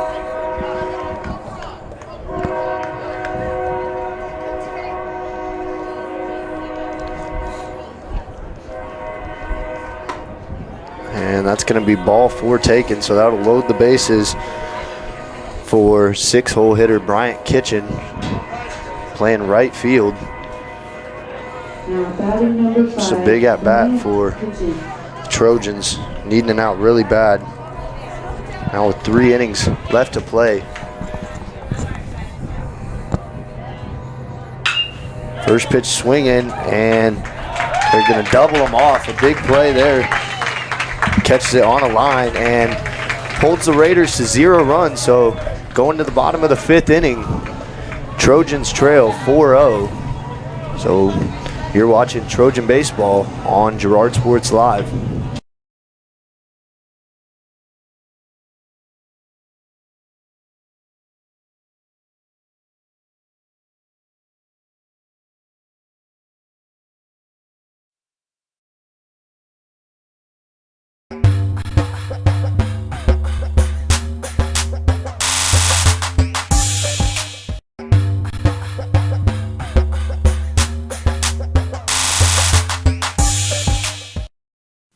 Family owned and operated, GN Bank has been providing customers with the highest quality of financial services in a friendly and personal way for over 100 years. Whether you have personal, business, or agricultural needs, GN Bank is big enough to handle all of your banking needs, yet small enough to provide you with that personal touch you've grown to expect from a community bank. GN Bank, a proud supporter of the Girard Trojans. Equal housing lender, member FDIC. Learn more at gn-bank.com. Thanks to your support, Canara Eye Care has expanded. With double the space, they offer more exam rooms, larger optical selection, and extended hours to fit your schedule. And with the latest technology, they can quickly diagnose any eye-related issues. All patients are welcome at Canara Eye Care, the clear choice for your family's vision.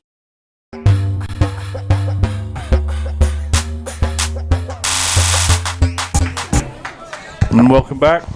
Trojans trail 4-0 here in the bottom of the 5th inning. Jaden Norris, who just got the Trojans out on line drive double play, takes up and away for ball 1. And Trojans need to get some more base runners. When they get base runners, they need to keep base runners and move base runners. Jaden fouls one straight back.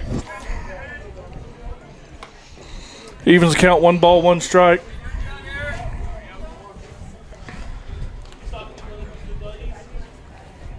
And Guinea's been real efficient. He's only at 45 pitches here through 4. Yeah, they really need to make him work this inning for every out. And Girard at the plate needs to have good plate discipline. If it's not a good pitch they don't want to hit, just leave it and take your base if it's given to you. Hey, buddy. And just on cues what Jaden Norris is working on, he's heading to count 3 balls, 1 strike.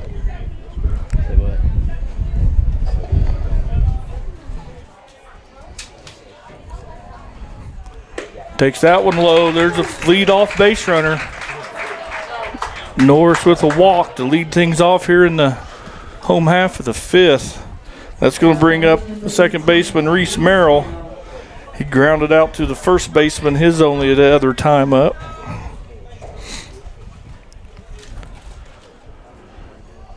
So Norris, he doesn't get much of a first lead here, just takes a big secondary, and it's a good job there by Williams to block that one in the dirt. So maybe here we can get some, like Cooper was talking, some pressure on Minguini. Misses low there. And here comes a visit from one of the Frontenac coaches. He's going to maybe sell some mechanical flaws.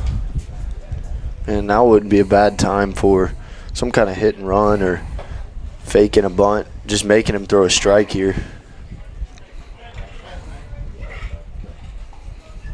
The Trojans are still in this game. They've done a good job of getting out of a handful of jams just to keep this score 4-0. Merrill's going to hit a ball. It's going to be the routine 6-4-3 double play. 6-4-3. It seems like every time Girard gets something going, it just gets nullified. Yeah, Raiders doing a good job. We talked about it kind of off air for a minute where Raiders have played clean. They have not made a mistake physically nor mentally, and it's just showed up here where the Trojans have struggled just a bit. But that'll bring up the number 9 hole hitter, first baseman Zade Montgomery, who's going to take over but high for ball 1. Sometimes you got to move runners, Cooper. I mean, you got to get out of the double play. You got to let people steal, bunt. That double play is an inning killer. Montgomery evens the count, 1 ball, 1 strike, fouls that one off, straight back. Yeah, I'm not sure the number, but there's been very few steal attempts from Girard and Frontenac. They've been stealing, being aggressive, and making Girard make a play down there at second. And Girard's been able to throw a couple guys out, which has helped them get out of some of those innings that could have been disasters. Zade's going to hit a little soft looper over the right field. That foul in fair territory, spins way foul, but Zade's got to hold it a single. There's a little wind-aided single from Zade Montgomery, which will roll the lineup over to Caleb Scales, who's grounded out to the second baseman and grounded out to the shortstop, so he's 0 for 2. And at least it makes Mangini throw at least to one more batter here. See if Caleb can't put one in the gap and watch him run.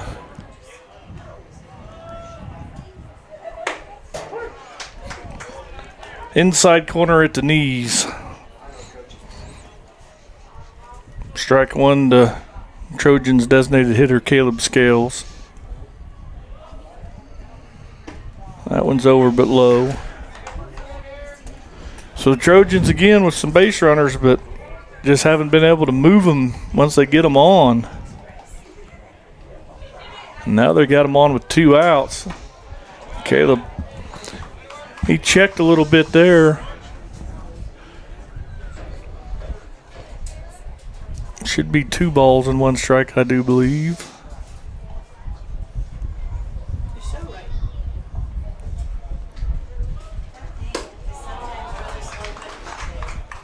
Caleb really works the count in his favor. He should be looking pitch and location right here. Something that he likes and where he wants it, and don't get cheated here. Yeah, he's probably looking for some kind of fastball in his area, middle to end the zone.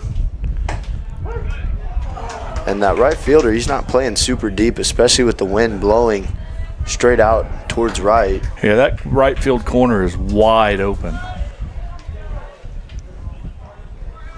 So bases, full count. Runner at second base should be leaving with the pitch right here. Yep. Yep, caught looking outside corner, good pitch. That's how the Trojans in the bottom of the 5th. The Raiders still leading 4-0. We'll be back with the top of the 6th when we return. You're watching Girard Baseball on Girard Sports.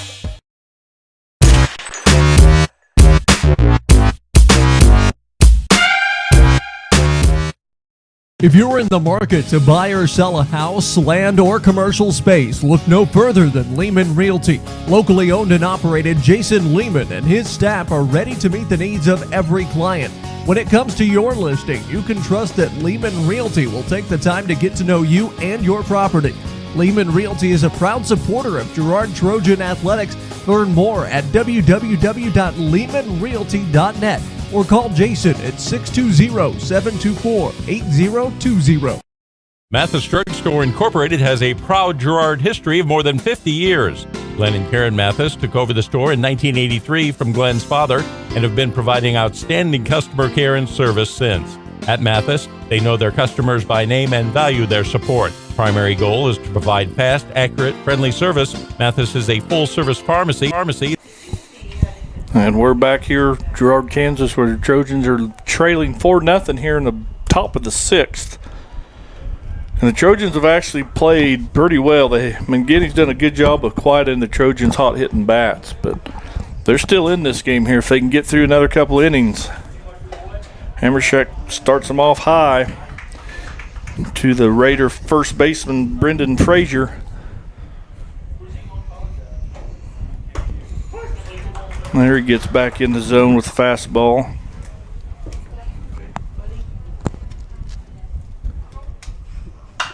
They got him to pop him straight up here. Who's going to take charge? Jaden Norris looks like he's calling everybody off. And he catches it. I guess it's not how pretty it is, it's how effective it is. Yeah, Coach taking a deep exhale breath after that one. That ball was a mile high, and in this sun and in this wind. There's been a couple of those catches today. Some that have been caught, some that haven't. And I think we have a switch here.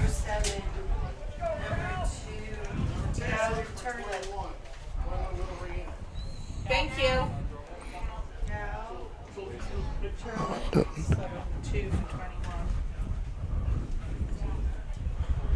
Now batting number 2, Cal Turlip.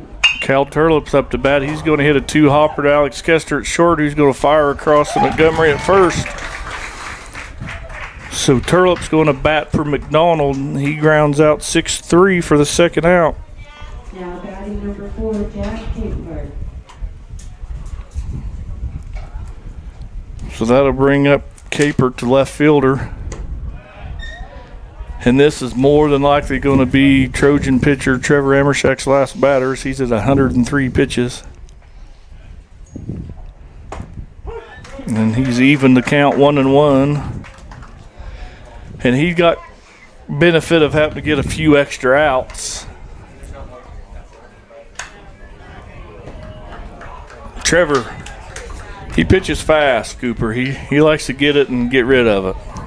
Yeah, he's thrown 105 pitches, but doesn't seem like that. I mean, the game's only been going for an hour and 20 minutes now. And gets him looking on that big bender. And that's how the Raiders will go down in the 6th. 1-2-3.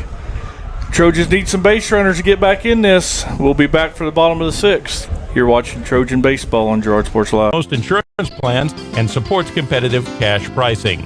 Mathis Drugstore, a proud supporter of Girard High School student athletes.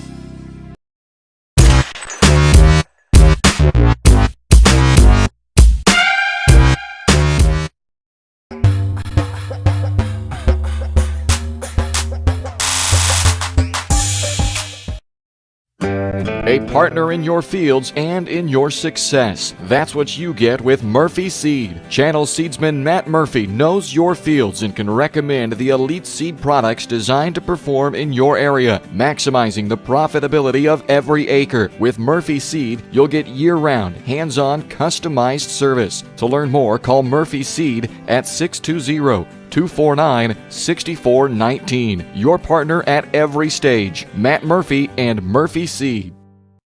Whisper phrase into a. And we're back here to Red Wetke Ballpark, Girard, Kansas, where McGinney's taking his final warm-up throws. He's going to face the heart of the Trojan order in 2-3-4, and Luke Nigaman, Alex Kester, Trevor Amershek. And just down 4 runs. We've seen these Trojans score a ton of runs. We've only broadcasted one game. They scored 16 and lost, but they've been scoring a lot of runs all season long. So these boys can rake a little, so don't count them out quite yet. Yeah, the last 3 or 4 games, I can't remember what I counted, they've scored double-digit runs, so we both know they got it in them. So Luke down in the count, no balls and 1 strike. He flails at 1 low and away. Not the prettiest of swings Luke's probably ever taken. Finds himself in a hole 0-2.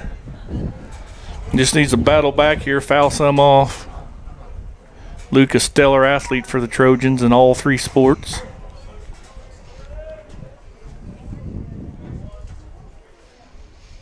There, he's just going to flare one out to medium deep left field. Center fielder's going to call the left fielder off for the first out. That goes fly ball 8 for the first out. And that'll bring up Trojan shortstop Alex Kester. Kester's 2 for 2 with 2 doubles, so he's swinging a pretty hot bat.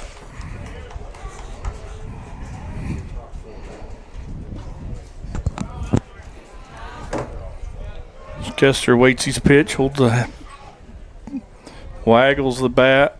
He takes outside corner at the letters for strike 1. Mangini again at 65 pitches, been really efficient keeping those Trojan batters out and early in counts. Alex fouls one off, and there again, there's another Trojan batter down 0-2. It's a little easier to pitch when you're ahead of every batter. Yeah, you have a lot of leverage on what you want to throw. You can basically throw it anywhere and hope and get them to chase, but Kester's been one of the brighter spots in this game for the Trojans. Kester, another standout athlete and 3-sport stud for the Trojans. Takes that one, bounces in. And he's continuing his baseball career at Butler County when he graduates high school.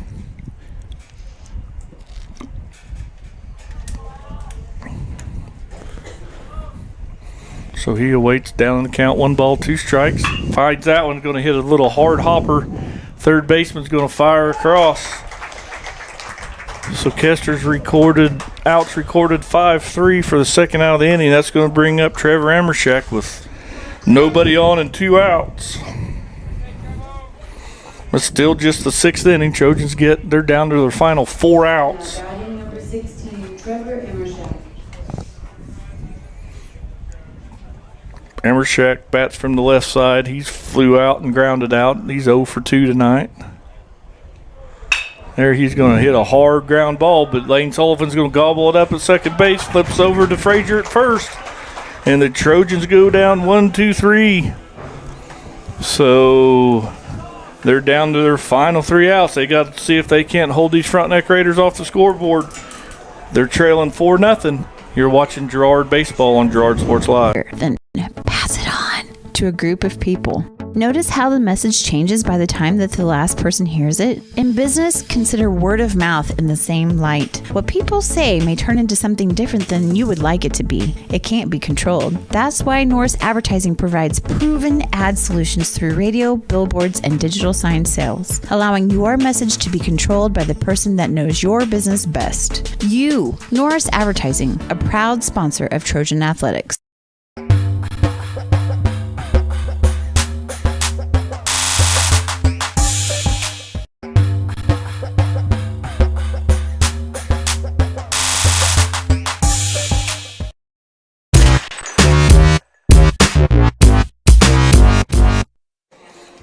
And welcome back to Girard, Kansas, where the Trojans trail the Raiders 4-0.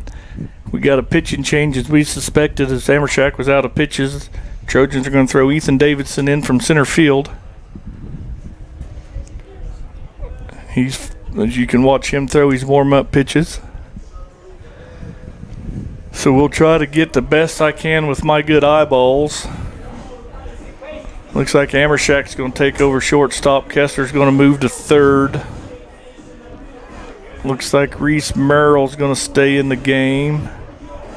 And maybe Jaden Norris moved from third to right. Jake Towner's moved from right to center. If you're keeping track of all that at home. So the Frontenac Raiders are going to roll it back over. Lane Sullivan's going to be the first batter for the Raiders. Their leadoff hitter, second baseman. He takes first pitch from Ethan Davidson low and away. Ethan's got pretty good velocity. Throws from a short little, here it is.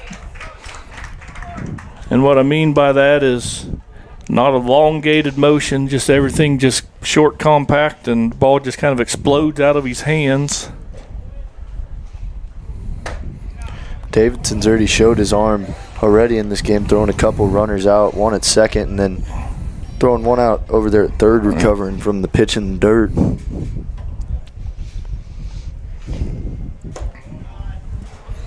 He falls behind here, 3 balls and 1 strike.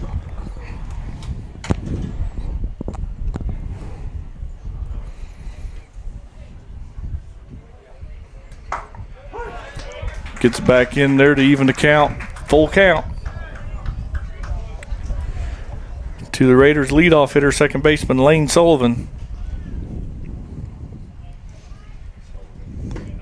Lost him low and away right there. So Sullivan's going to draw a leadoff walk, and then a pretty close ball game. That's a cardinal sin. You don't want to walk anybody, especially not the leadoff guy. So that'll bring up the shortstop for the Raiders, Logan Myers.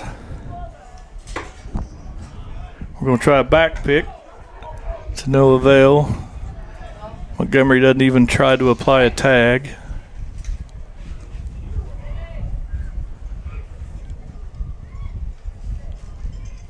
So Davidson comes set, delivers outside. He's missed the same spot last 2 pitches. Need Ethan to come through here and close this game and give these Trojan batters a chance. You can see Sullivan has a pretty good lead over on first. Yeah, Davidson's fairly quick to the plate, so he might be hard to steal on, and Bennett's shown that he can throw some base runners out, so Davidson wants to talk to Bennett. Says, can you tell me if you see something, or maybe change the pitch counts, or tell him that, hey, let's throw something else. I can't command that pitch. So Davidson 3-0 count to the shortstop Myers of the Raiders. He got that one over. Whatever he talked to him about worked there. Yep. Maybe ask him what he's going to have for supper. I don't know.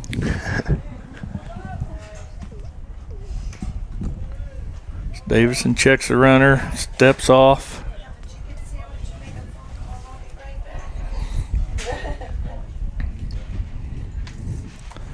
So here we go, 3 balls, 1 strike.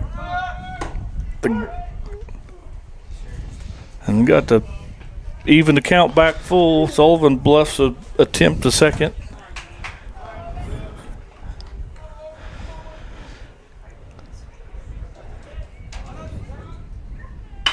There's a shot hit way out to right field, and that ball's into the other Little League diamond for a 2-run home run by Logan Myers. And you could just feel that maybe that Davidson doesn't have his good command and had to just find one belt high over the middle, and Myers ropes it over the fence. So that puts 2 more on the scoreboard for the Raiders, who now take a 6-0 lead. And sometimes home runs can be rally killers for other teams. So now nobody on base. Trojans can just settle down, focus on the batter, and that's Alex Williams, the Raiders catcher. Go back from the windup now. Oh, never mind. Yep, Davidson's going to pitch straight out of the stretch. There's off-speed pitch. Drops in there for a called strike.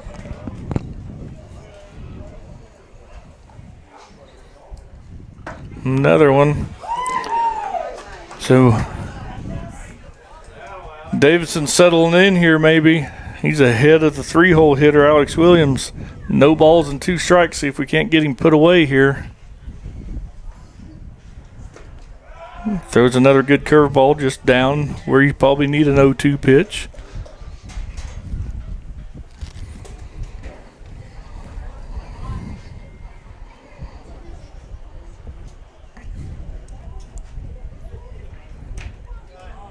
That caught the inside. I don't think that caught any leather from catcher Bennett. That straight off the shin guard or inner thigh somewhere. So that evens the count, 2 balls and 2 strikes. There you go. Got him looking, outside corner fastball.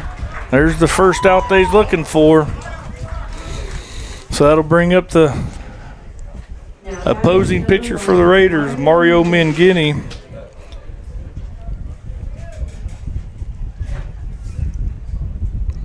Mangini's been real efficient on the mound, been on base a few times himself. He's going to hit a little short hopper over to Kester at third. He's going to fire across for out number 2. So Davidson's done a good job of settling down after he walked the batter and give up a home run. Got the next 2 batters. That'll bring up Corbin Niche, center fielder for the Raiders.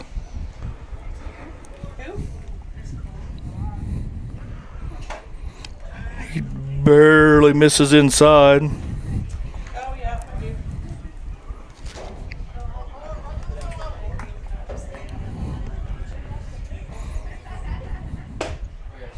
That's over but low. So Davidson falling behind. 2 balls and no strikes. Needs to just challenge these hitters here.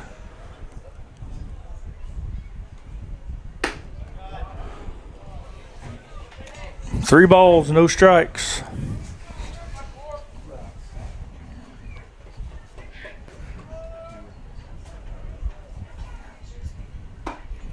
There's a little get me over two-seamer.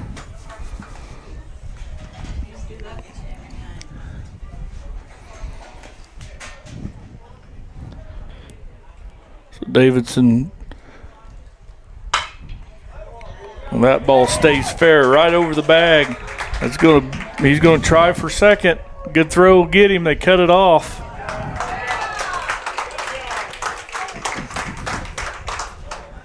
Sometimes you gotta let that ball go through. So he gets a double on a ball that just medium deep down the line to left field. So good hustle double by Niche. That'll bring up Bryant Kitchen, right fielder, to face Ethan Davidson.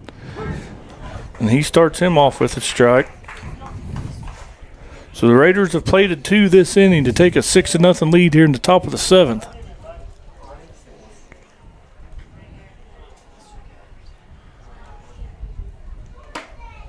Good pitch.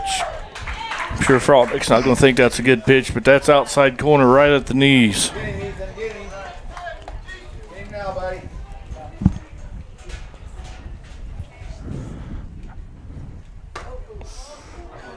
Good thing that had a little break to it. Kitchen was going to let that wear, but he's going to wear that pitch, but the curveball missed him. Left it inside. That puts the count at 1 ball, 2 strikes. We've got a runner at second base and 2 out. Fouls that one off. I think that caught a lot of the catcher, Ethan Bennett.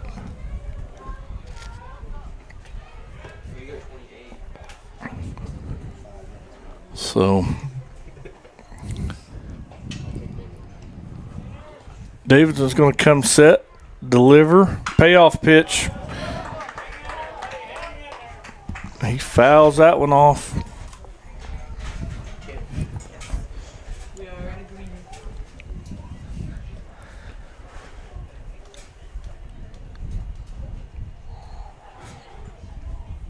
Here we go again. 1 ball, 2 strikes. Runners leaving. Kester cuts that one off at third. Throw across the diamond to Montgomery in time. Retires Kitchen 5-3.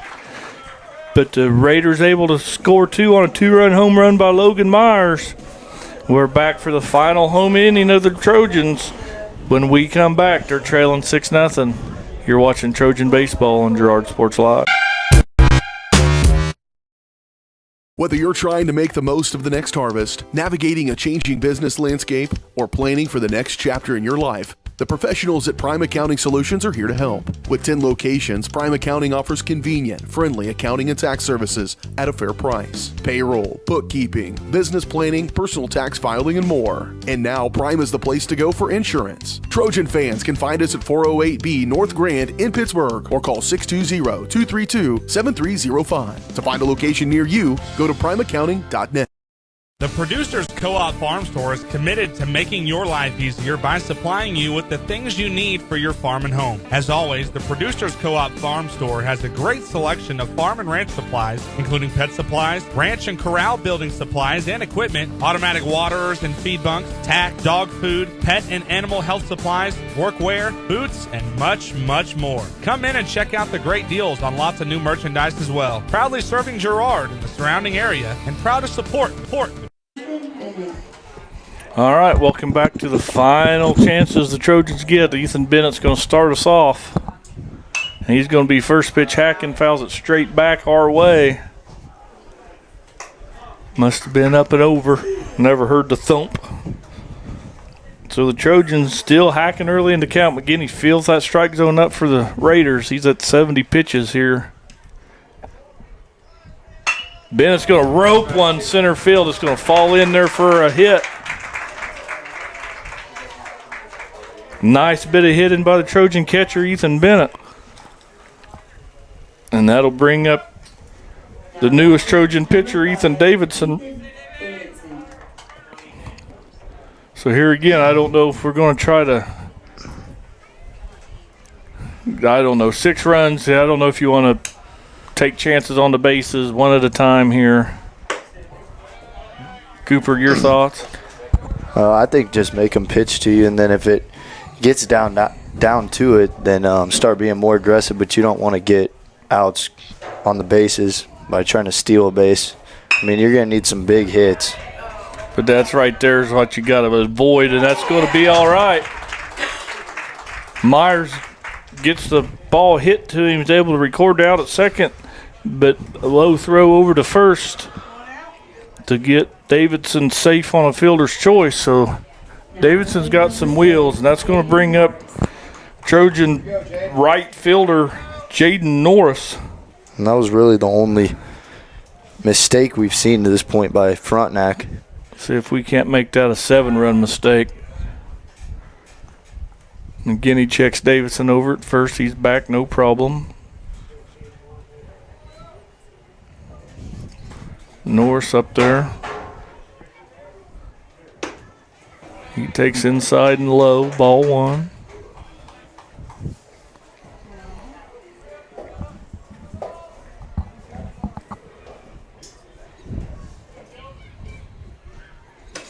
That's high. And don't forget, at the conclusion of this game, we'll have a second one.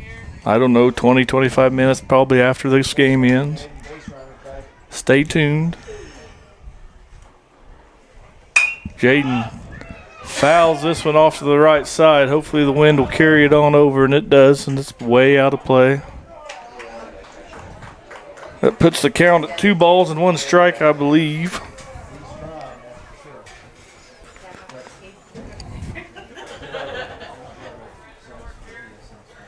So Davidson at first, Norris in the batter's box. McGinney's working on a shutout here.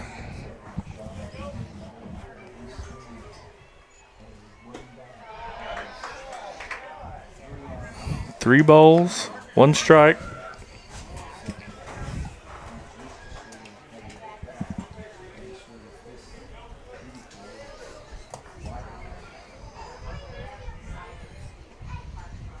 Jaden's going to rope one out to left field, and we're going to start the merry-go-round going, hopefully.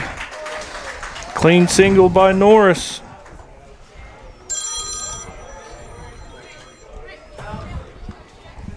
That's going to bring up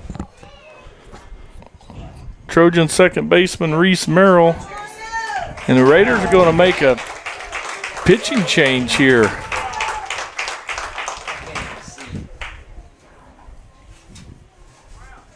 Huh. It was a bit surprising that they weren't going to just let him try and close it out. Oh, yeah. Throwing a shutout. 2 outs away. So McGinney goes 6 1/3. Gives up 0 runs. I can't see. Peyton McDonald's going to come over from third base to try to get these last 2 outs. Well, you know, if we're talking upper level stuff, maybe McDonald's got a real heavy sink ball that trying to get that double play. I suppose in high school you're just looking to, when Guinea throws 70-some pitches, you're looking to use him later in the week. Right. There's a whole bunch of stuff that goes on. Yeah, certainly interesting because he's still responsible for these 2 runners on base. And I thought they would at least go until he allows one of those. Yeah, I would. But Girard was starting to see the ball well, that inning out of his hand. I mean, the last couple innings they've had some solid hits, but they've just been shut down by a double play or kind of ran themselves off the base like that play we saw at second. Got back picked. Yeah, I've only got maybe 2 strikeouts recorded by Guinea, so the Trojans have put a lot of balls in play. Guinea wasn't smoking it by anybody. It just Frontenac had played real clean defense up to just a while ago when they made their first error. So like you said, we saw it in the Parsons game where sometimes one can lead to another, so we'll just see if Reese Merrill can't keep this thing going. He's first pitch hacking a little bit behind that one. So McDonald, the new pitcher for the Raiders.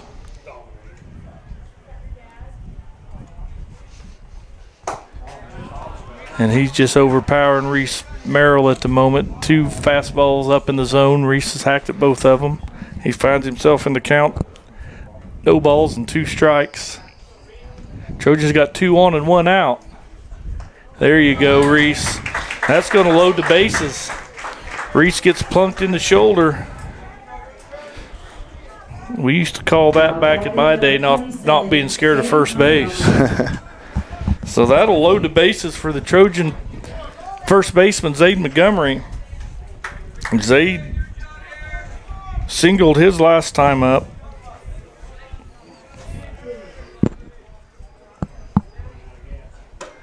Take that one outside. If Zaid could happen to get on, that'll roll the lineup over to the top of the order for the Trojans. And he's way ahead in the count, 2 balls and no strikes. I might want to see a couple before I get to swinging. Yeah, he hasn't been in the zone too much. Best believe coach probably giving him the take sign over there on third base. And McDonald probably feeling the same thing. Grooves one in there. Zaid watches it all the way to the catcher's mitt. Frontenac sends a couple people out to the bullpen.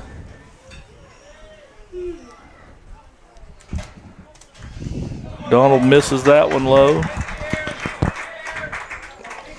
Counts 3 balls and 1 strike on the Trojan first baseman. Caleb Scales waiting on deck.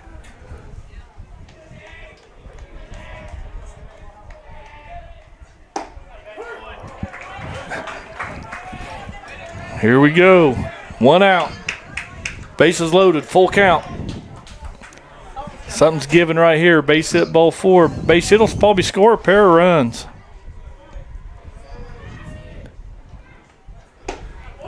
Oh! Zaid caught looking for out number 2. Now batting number 24, Caleb Scales. So now the Trojans down to their final out. Can't hit a 6-run home run.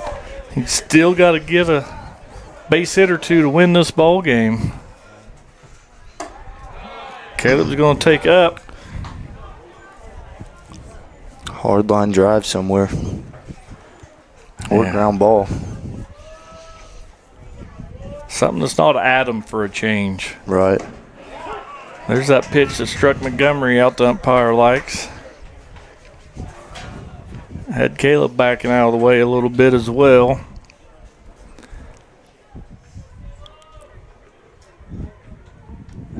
Caleb's going to get one that's going to be a slow hopper to the third baseman. He's going to tap his glove a couple times and fire across. Trojans threatening the bottom of the 7th, but they still can't play the run. That's how the game will end with the Frontenac Raiders 6, the Girard Trojans nothing. And we'll be back for a short halftime show when we return. You've watched Girard Baseball on Girard Sports Live. Chicken Annie's of Girard is something to crow about. Their family-style restaurant continues a Southeast Kansas tradition with their specialty, fried chicken, plus famous homemade onion rings and a variety of other dishes that would satisfy any cravings, even homemade pie. Besides dine-in and carry-out, Chicken Annie's of Girard also does catering in the area. Stop in on Highway 47 in Girard for a hearty meal, and follow Chicken Annie's of Girard on Facebook for specials.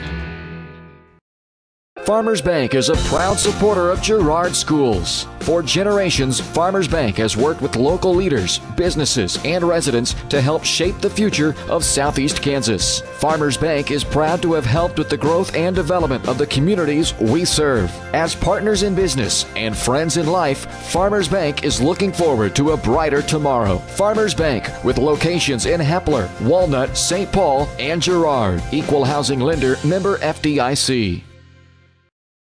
If you're in the market to buy or sell a house, land, or commercial space, look no further than Lehman Realty. Locally owned and operated, Jason Lehman and his staff are ready to meet the needs of every client. When it comes to your listing, you can trust that Lehman Realty will take the time to get to know you and your property. Lehman Realty is a proud supporter of Girard Trojan Athletics. Learn more at www.lehmanrealty.net. or call Jason at 620-724-8020. Whether you're trying to make the most of the next harvest, navigating a changing business landscape, or planning for the next chapter in your life, the professionals at Prime Accounting Solutions are here to help. With 10 locations, Prime Accounting offers convenient, friendly accounting and tax services at a fair price. Payroll, bookkeeping, business planning, personal tax filing, and more. And now Prime is the place to go for insurance. Trojan fans can find us at 408B North Grand in Pittsburgh or call 620-232-7305. To find a location near you, go to primeaccounting.net.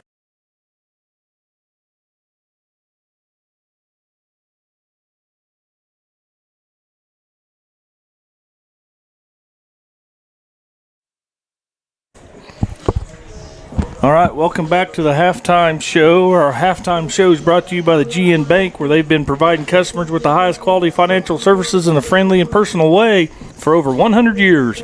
Personal, business, or agricultural needs, turn to GN Bank. Learn more at gn-bank.com. Well, Trojans fall 6-0, but on the baseball side, softball side is my text message says the Girard girls won 4-1. So good for them. McGinney was just all over us. Throws a shutout, gets pulled with after 6 in the third, gives up, I don't know, not very many hits, only a couple strikeouts. Just Raiders defense was just more solid than the Trojan defense, and they scored more runs. Cooper? Yeah, McGinney did a really good job just putting in the zone, and Girard came up there and they were hitting the ball places, but it just seemed like it was the wrong spot, wrong time. I mean, there was one or two double play balls, and it just kind of ran them out of the inning. Or we had Kester over on third, and it was a high chopper hit to third, and he went home, and they kind of ran themselves out of that inning. And we had another one where I don't remember who it was on second. They got back picked there, so kind of just some mental mistakes running the bases, and surely they can bounce back. I mean, baseball is a funny game. You could lose one game 15-0 and come back and win the next game 12-3 or something. So they just got to wash that one and get ready for this second game. Yeah, that's why professional baseball players, you see 5 and 7 game series. It's not all decided in one game, and sometimes in a high school scenario, when you get past the regular season, and we'll talk about it later, but you get into regionals and you get into the state tournament, it's not always the best team that wins state championship. A lot of times in baseball, it's the deepest team. Mm-hmm. So we probably have about a 20-minute break. We will go to our begin soon scene. I would check back in 15, 20 minutes. So I would say the first pitch is scheduled sometime around 6:35, somewhere in there, 6:40. So for Cooper Grand, Jess Murphy, Game 1, Trojans fall 6-0 to the Frontenac Raiders, but we'll be back in about 20 minutes for Game 2. You've watched Trojan Baseball on Girard Sports Live.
All right, we're back. A couple minutes later than we wanted to be. We had a sprint back up here, long line at the concession stand. But Trojans are finishing their warm-ups. They're going to put Kester on the bump. Raiders have changed their lineups. They're going to go Sullivan, Myers, Williams, McGinney, Nix, Kitchens, Turlet, Frankenberg, Capert, and then McDonald's going to just play third. So Kester shakes off. First sign he sees, he's going to kick and deliver, and he's going to miss. So new ball game, new blood here. Everybody's got a. And there's Kester finds the zone. Umpire switch positions, so it's always a whole new ball game on the second half of a doubleheader. Whew, that might have caught a beast of a jersey. But nonetheless, 2 balls, 1 strike. It's the leadoff hitter, Sullivan.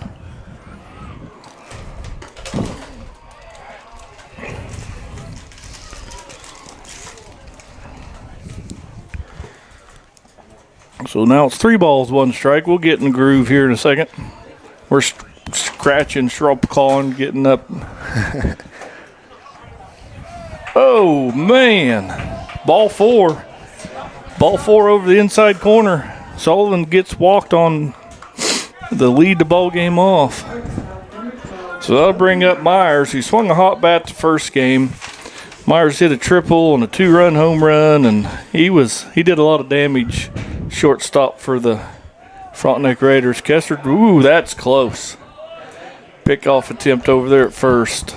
If you haven't seen Kester play much, he's got a real quick move to first. Very solid number 2 pitcher for the Trojans. He throws strike 1 there to Raider shortstop.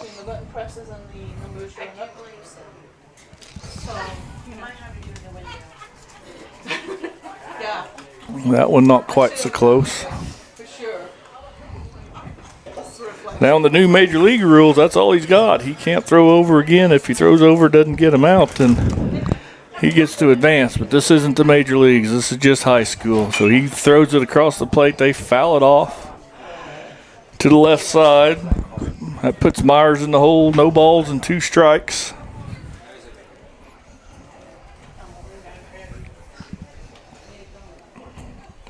Early in the second game, where the Raiders won the first one 6-0.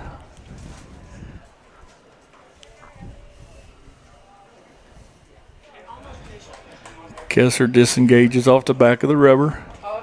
Sullivan's really got his attention over there at first base.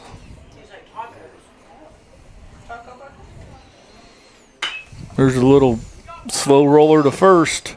We're going to pitch it over the pitcher covering. PFPs and spring training's how that gets done. That play's going to go 3-1 for the first out of the inning. Spring training in Kansas ain't so nice. That's normally in February.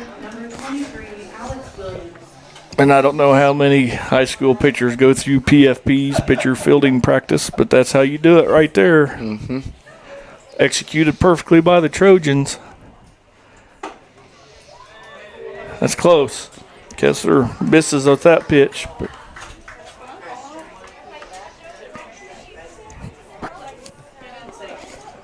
It's right where you want to locate it. Started middle part of the plate and broke towards the outside third.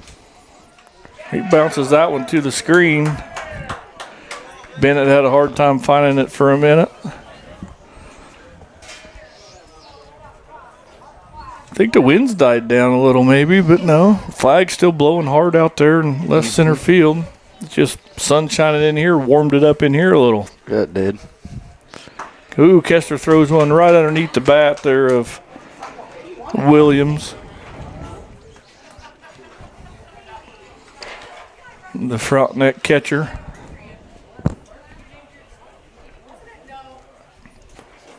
So Frontenac's got, a runner at third base?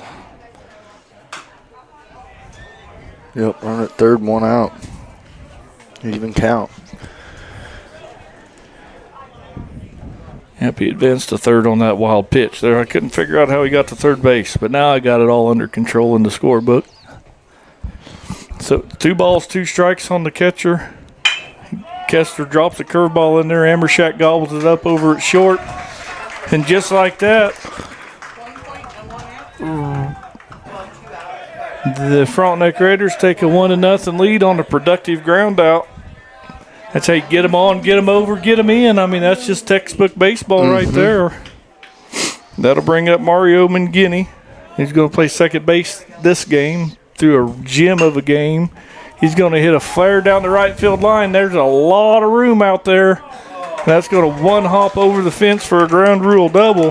That might be best that it bounced over the fence because that would have been took a heck of a relay to get him out at third even. Yeah, that ball was hit over there in no man's land, got it up in the jet stream, and away it went.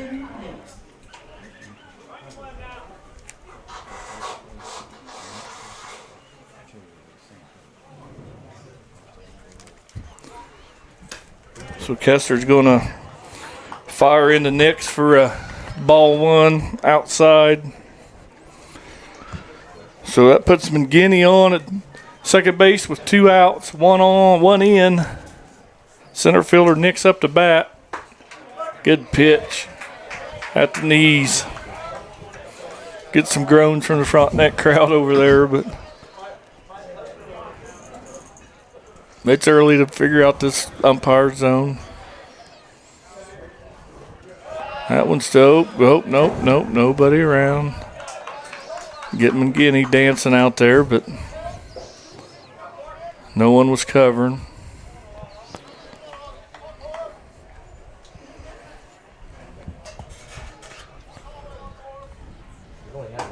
Good pitch. Just missed up in the zone. Just missed. So 3 balls and 1 strikes. Kester may be struggling to find his command here early.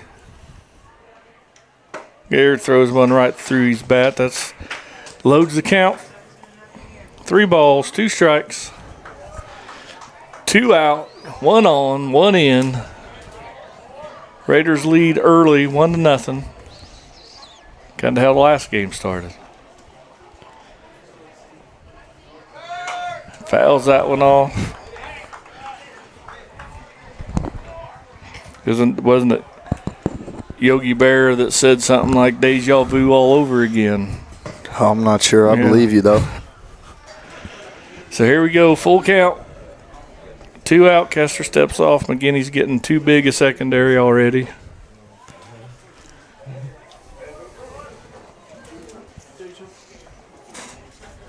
There, gets him swing through a high fastball. Nix goes down swinging. Not before the Raiders strike with 1 run. They leave a runner. They're leading after the half of an inning. We'll be back for the home half of the Trojans. You're watching Trojan Baseball on Girard Sports Live.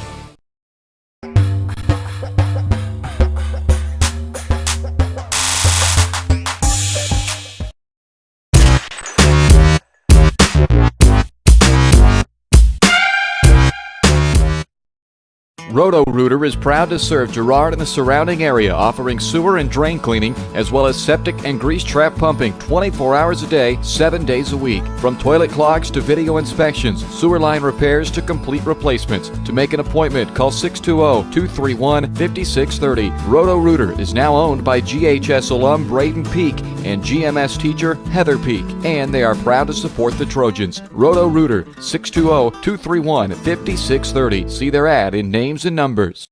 Celebrate, recognize, build. That's the promise of Scott Co. LLC Awards and Engraving. Owners Greg and Missy Scott are committed to helping their customers celebrate special moments, recognize achievements, and build relationships. Plaques and awards, custom leather patch hats, Trojan gear, trophies, corporate promotional items, and so much more. Plus, while you're there, stop in next door to find the latest fashions from Aubrey at Scott & Company. Scott Co. LLC. Learn more at scottcoawards.com or call 620-724-0341.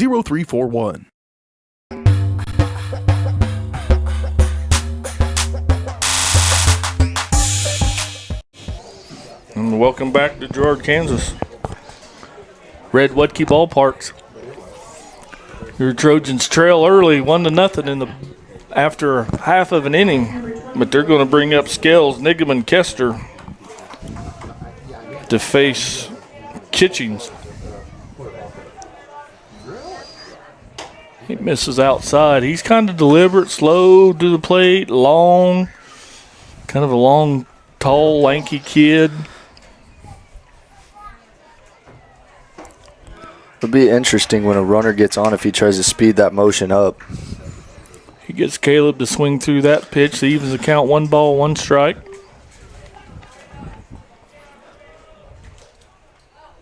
Leaves that one up and away. So Caleb up in the count early. 2 balls and 1 strike. Be ready, Caleb. Be ready.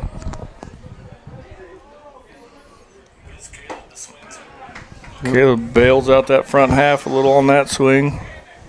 Evens the count, 2-2.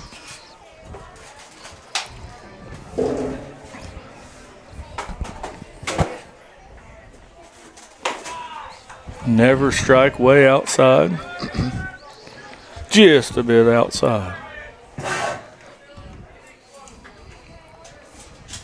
So full count. Can't go any further. Caleb just barely gets a piece of that to stay in the. Too close of a pitch to take. Good job just fouling it off and you live another day. Yeah, and barely got a piece at that. So here we go again, full count. Another carbon copy. So Scales can't get one in play and Kitchens can't get one past him. We'll see who wins this, but normally speaking, the more pitches a batter sees, the advantage turns to the hitter. Just like that, Caleb's going to rope one out to left field, but left fielder Sullivan slides over and makes a catch. That's out number 1 for the Trojans. Brings up left fielder Luke Niggeman. Trojans start out lefty-lefty here.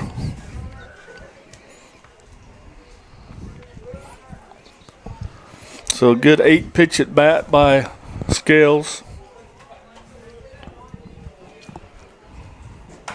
Luke's first pitch hacking, fouls one straight back.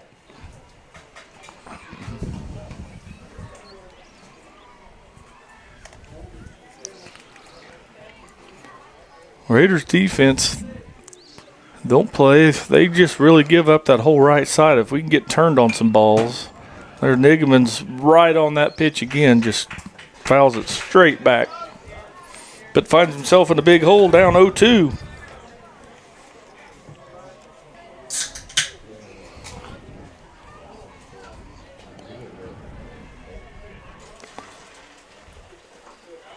Kitchen bounces that one in there.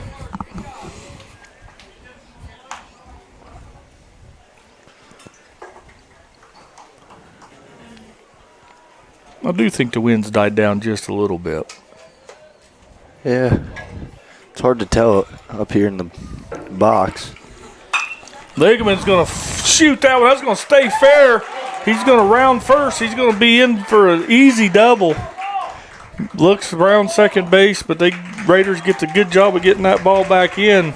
Luke paints that chalk line down the third base line the other way.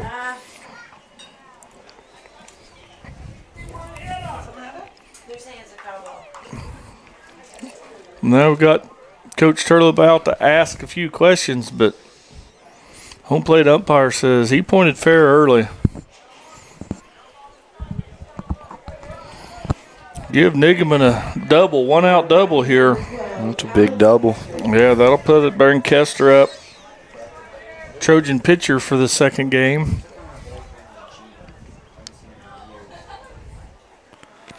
Like we talked about, Cooper was asking, you want to see if Kitchen speeds that delivery up a little bit out of the stretch, and the answer to that is not really.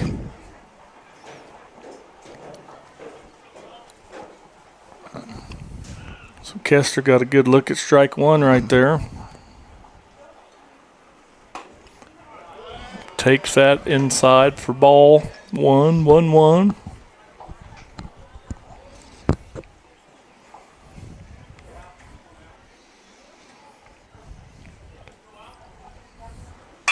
Kester's going to reach out, hit a high fly ball to that right center field gap. If that ball bounces over, dang it. But that should score Luke. Yep. Yep. So back-to-back doubles for the Trojans. As Luke will get to come home on a ground rule double by Kester, and he just had warning track oppo power right there. Ball looked like it wasn't going to go that far, and it just kept carrying in the wind. Yeah, so maybe I was wrong, and that wind's still blowing pretty good out there. Yeah, that ball's hit sky high, too. So now Trevor Emershak, Trojans shortstop, takes the loss in game one. See what he can do with a runner in scoring position and one out. He takes high and outside for ball one.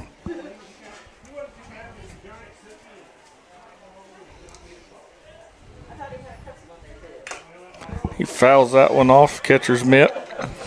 Evens the count, 1 ball, 1 strike.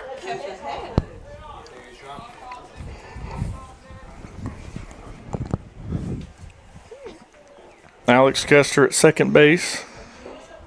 Trevor Emershak in the box. Good job there by Williams to block that curveball in the dirt. No advance by the Trojan runners.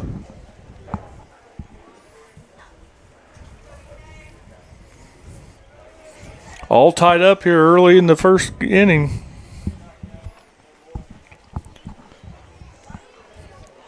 Raiders jump out and score in their home in the visiting half of the first inning. Trojans tied up here in the bottom. Trevor Emershak's going to swing through one, hit one a mile high. And McGinney's going to field it underneath the bluebird sky. So F4 for out number 2 is going to bring up the catcher, Ethan Bennett. Ethan Bennett, he had a single his first game, got hit by a pitch and reached. He was on base all 3 times.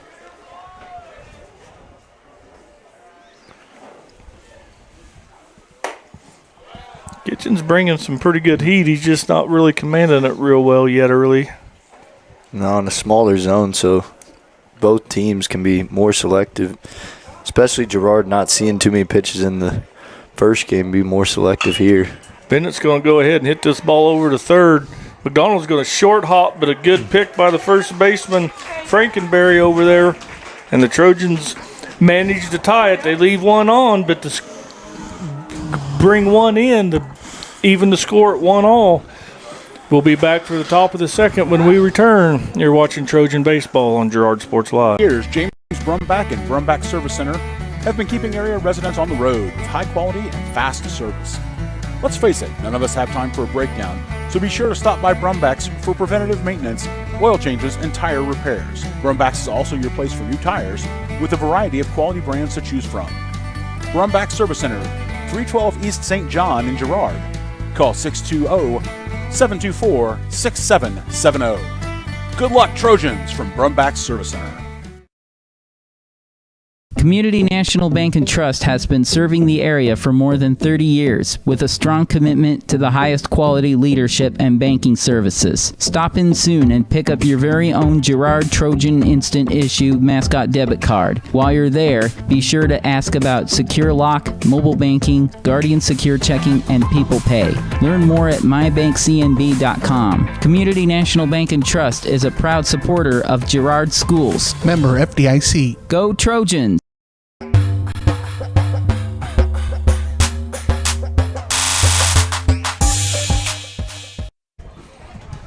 And welcome back to Girard, Kansas. Red Wudke Ballpark's home of the Girard Trojans.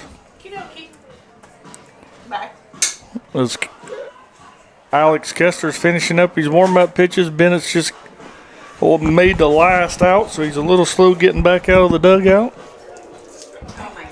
Kester's going to face Kitchens, Turlip, and Frankenberry. 6, 7, 8 hitters for the Raiders.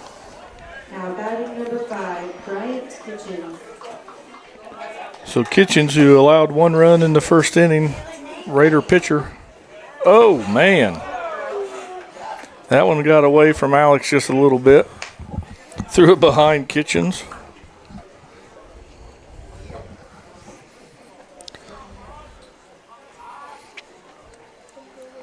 So Alex coming out of the windup. Gets that one by him. Evens the count, 1 ball, 1 strike.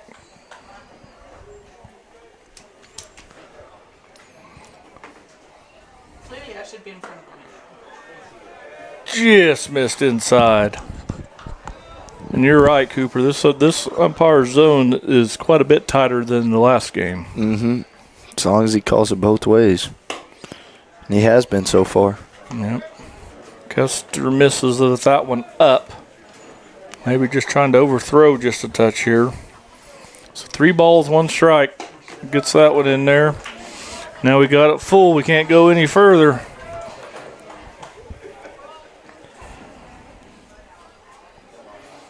Alex kicks and delivers. And that ground ball hit the third baseman. Throws it across the diamond. Short hops. Zaid picks it at first. That's a little nonchalant over there by third baseman Jaden Norris. But nonetheless, it works. It's out number 1. And that'll bring up Turley, the DH for the Frontenac Raiders. Infielders have made Zaid Montgomery work over there. That's 3rd or 4th one he's had to pick off the dirt. Or the turf, I should say. Chester misses up a little.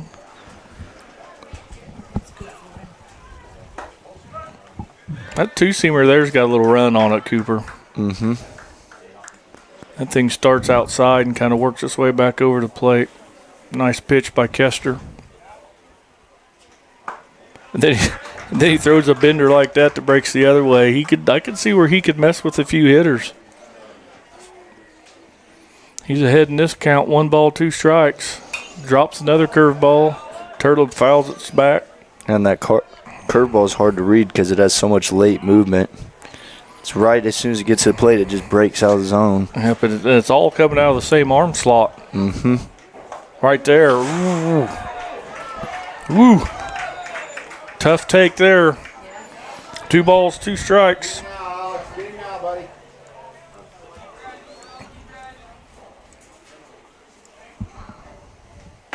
There he gets Turtle chasing for out number 2. That'll bring up Raider first baseman Frankenberry. He didn't play the first game, so we don't know much about him. My advanced scouting methods aren't the best. He bats left-handed. I do know that. And he takes first pitch high and away.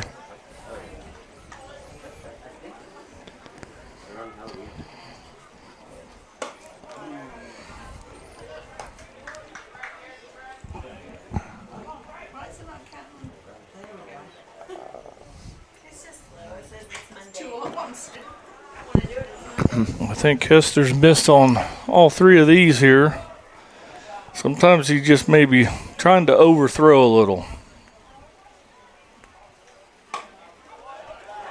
Yep, 4-pitch walk to the number 8 hitter, Frankenberry. That'll bring up right fielder Capehart. Number 4, Jack Capehart.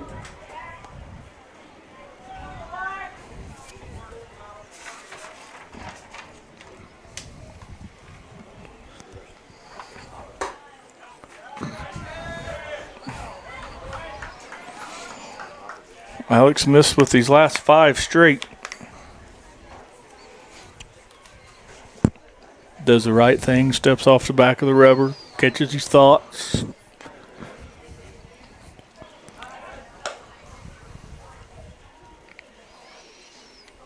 Montgomery holds the tag on him while the Frankenberry gets up, but never releases contact with the bag.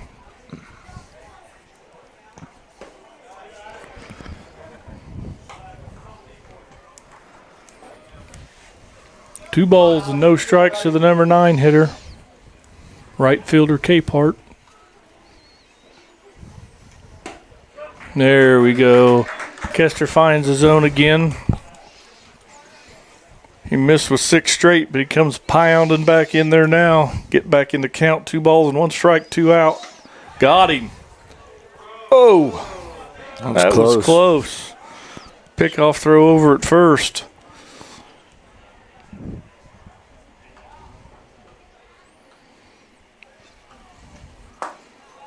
There's Kessler gets him in swing mode. After Capehart takes a strike, that's going to even the count. 2 balls, 2 strikes, 2 outs, 1 on, all tied up here in the top of the second inning. Bennett's got a chance at him. Bennett did a good job of blocking that ball in the dirt, but Frankenberry's able to steal on that wild pitch. That should fill the count full. He can't go any further. And he left it up. Back-to-back walks. Kessler puts 2 on. And that'll roll the order back over to the leadoff hitter, Sullivan. Now batting number 22, Lane Sullivan. So the Raiders are back in attack mode here with 2 on and 2 out. Kessler just struggling with his command a little bit here. He got the first 2 batters no problem, and all of a sudden lost his command a touch. See if he can right the ship. Falling off the mound a little bit. I mean, there's a lot of things he doesn't look the same as it did the first inning.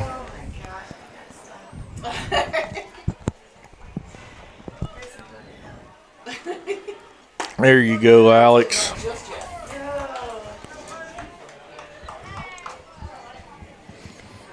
All right, see if we can't get Lane Sullivan to roll over one right here and hit a ground ball to somebody. Or swing through it. That evens the count 2-2.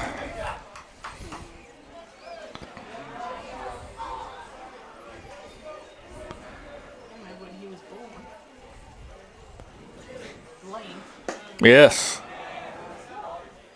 I say yes, He did go. Give Alex a strikeout. He strikes out a pair, walks a pair. No harm for the Raiders. We end it the top of the first, 1-1. We'll be back with the home half. You're watching Trojan Baseball on Girard Sports Live.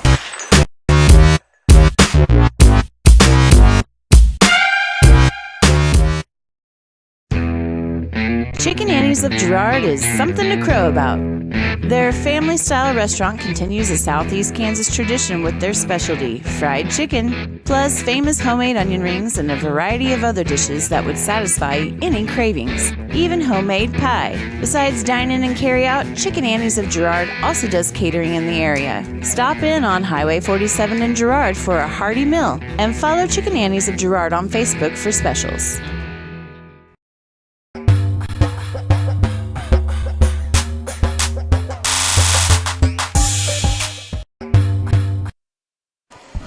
And welcome back, Girard, Kansas, where the Raiders and the Trojans are in a dogfight, 1-1 here early in the second game.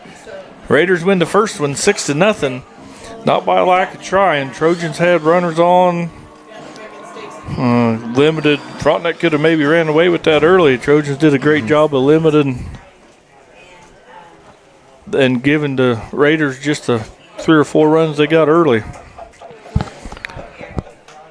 But the Trojans are going to bring up to bat Davidson, Norris, and Towner in that order.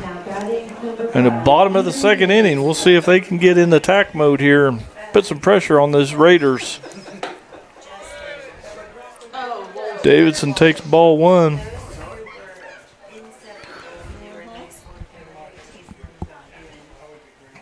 Takes ball 2.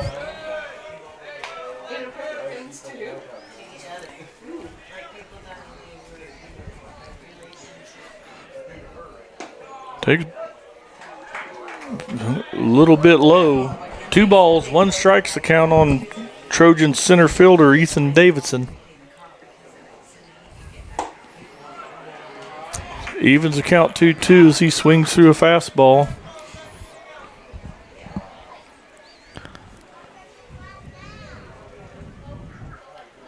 No, chases one up and out of the zone for a strikeout. That's how Kitchen gets the first out of this inning. Striking out Ethan Davidson. That brings up Jaden Norris, Trojan third baseman.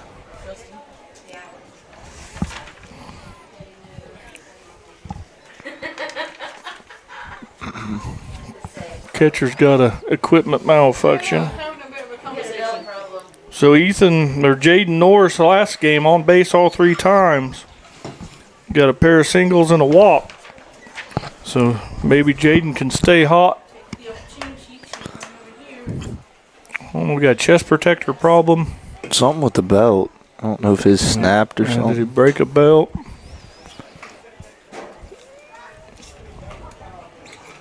So it's baseball. Funny things happen. If you haven't seen it all, just keep going to baseball games. You'll see something new at about every one you ever go to. Just about. And you see the pitcher and shortstop playing catch. Keep the pitcher loose. Now, so he waits on his catcher.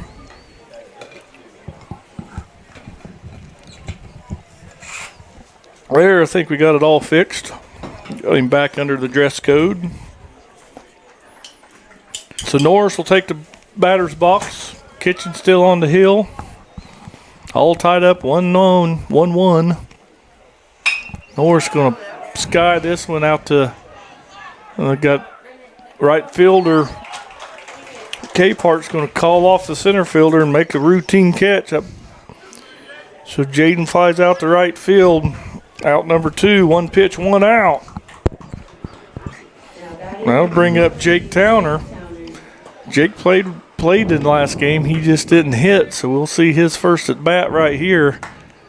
He's first pitch hacking, swinging through a fastball. The thing about these Trojan hitters, Cooper, they swing early in the count. Yeah, looking for fastballs. Towner was way behind the first one. See if he can make an adjustment later in this at bat. He's going to hit a little sharp hopper to the shortstop, Myers, who fires across, and that's how the Trojans will go down 1-2-3. We'll be back for the top of the third. Ball game's all knotted at 1. You're watching Trojan Baseball on Girard Sports Live.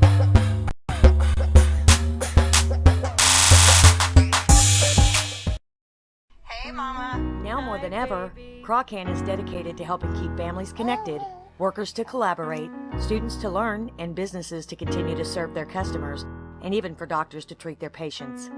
Croccan's reliable high-speed fiber-to-the-home network means no buffering movies or grainy video conferences, no matter how many people are using it. Call or go online to sign up for the fastest and best internet in Southeast Kansas. Croccan. If you need to stay connected, you need Croccan. Do you have a construction project that just needs that custom touch? Are you looking for a contractor who can get it all done? Roof to floors and everywhere in between? Then call Dustin Sneed at DS Construction. With more than 20 years of industry experience, DS Construction specializes in new construction, roofing, renovations, and more. There's no job too big or small. For a free estimate, call DS Construction at 620-724-0209.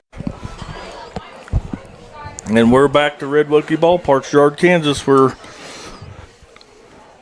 Frontec's going to bring up Myers, Williams, Mangini in the home half of the third. Alex going to bend one in there. Strike one.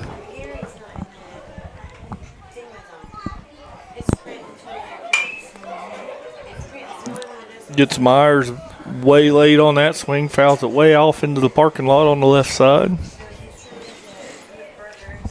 We need one of those buttons you hit and it's the shattering glass noise. There we go. He hits a hard 2-hopper to the second baseman, Merrill, who fires it over to Montgomery for the first out of the inning. About wrote it on the wrong side of the scorebook. So that'll bring up catcher Williams for the Raiders. He grounded out to shortstop his first time up. One quick out for the Raiders. Kester misses outside and low.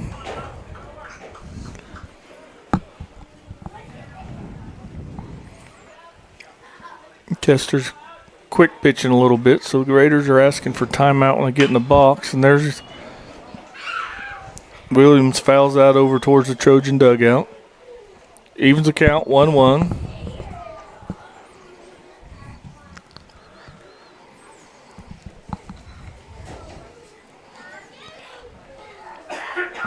everybody back and ready to go. Williams digs in. Kessler gets a sign he likes, drops in a curveball. Strike 2.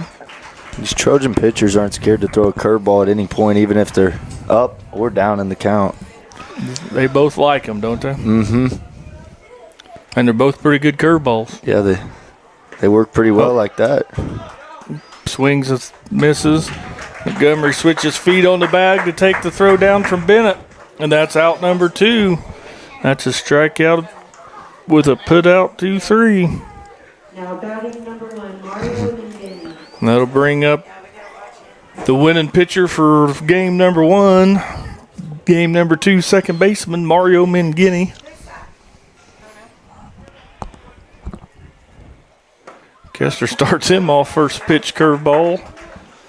Freezes him. You just see it jelly leg him a little bit.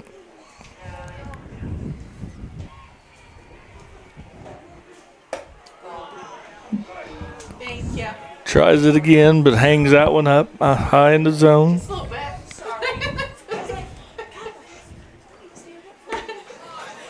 Swings through that pitch. He's ahead in the count. 1 ball, 2 strikes. Gets him. There you go. That's how you do it. Gets him to chase that. Kessler makes short work of the Raiders in the top of the 3rd. We'll be back for the home half of the 3rd when we return. You're watching Trojan Baseball on Girard Sports Live. 724-0209.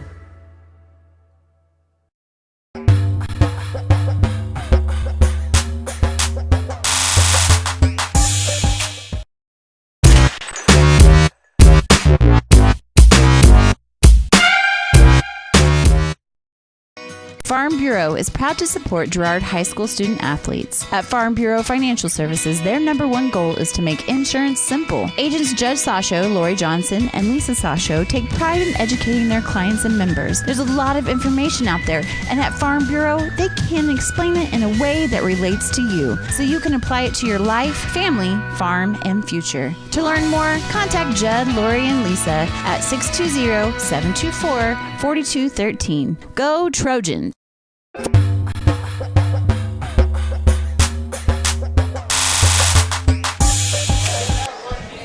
And we're back.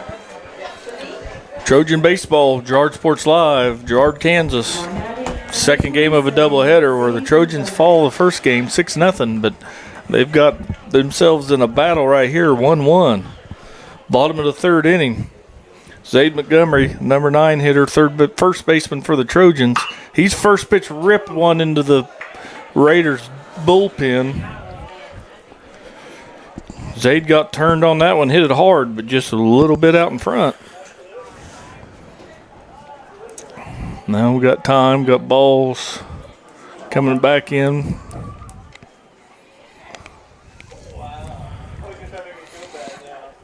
Zaid gets back comfortable. Kitchen's out of a full windup with nobody on. Zaid's going to rope one to right field. They got the right fielder retreating back, but he comes up with the catch as Capehart out there in right field. So Zaid gives it a ride, but it's just a fly ball to right for out number 1. And that'll roll the lineup over to Caleb Scales. So Caleb flies out to left field his first time up. We'll see if he gets a better look this at bat.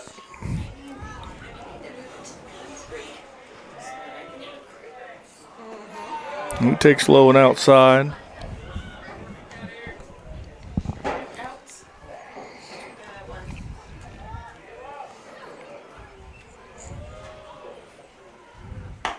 Misses outside again. Caleb up to count 2-0. So here's where we go. Cooper, as we start looking pitching location, should be advantage Trojan hitters. Got to be right in your wheelhouse.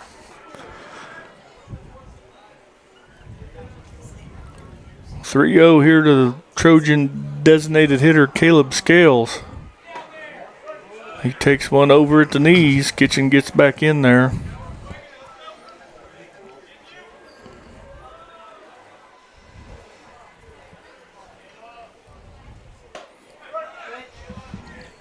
Takes strike 2.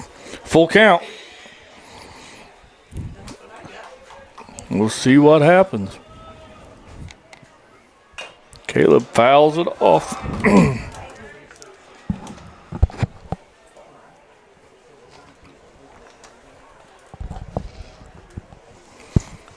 Counts full, 1 out. Trojan leadoff hitter, Caleb Scales. He's going to hit a high chopper. Going to be a tough play. Shortstop has to retreat. And with Caleb's wheels, there's no way that he's going to get him there. He just hits a high chopper out of that left side of that batter's box. And when the third baseman couldn't cut it off and you knew the shortstop fielded it deep in the hole, that he didn't have a chance at Caleb. So that'll put Caleb Scales at first base and bring up Luke Nigaman. So Trojans have 1 on, 1 out. I don't know if we want to try to get out of a double play. We've hit into a few double plays. So we'll see how Coach Dunlap wants to play this. It's a big gap between 3 and 4 hole. Then Luke is going to lay down a bunt.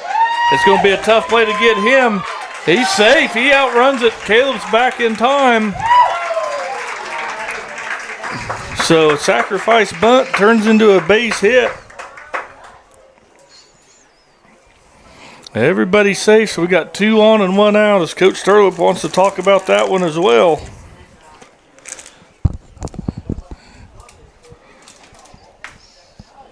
I mean, you can ask certain questions, but that's a judgment call. They can't change that one.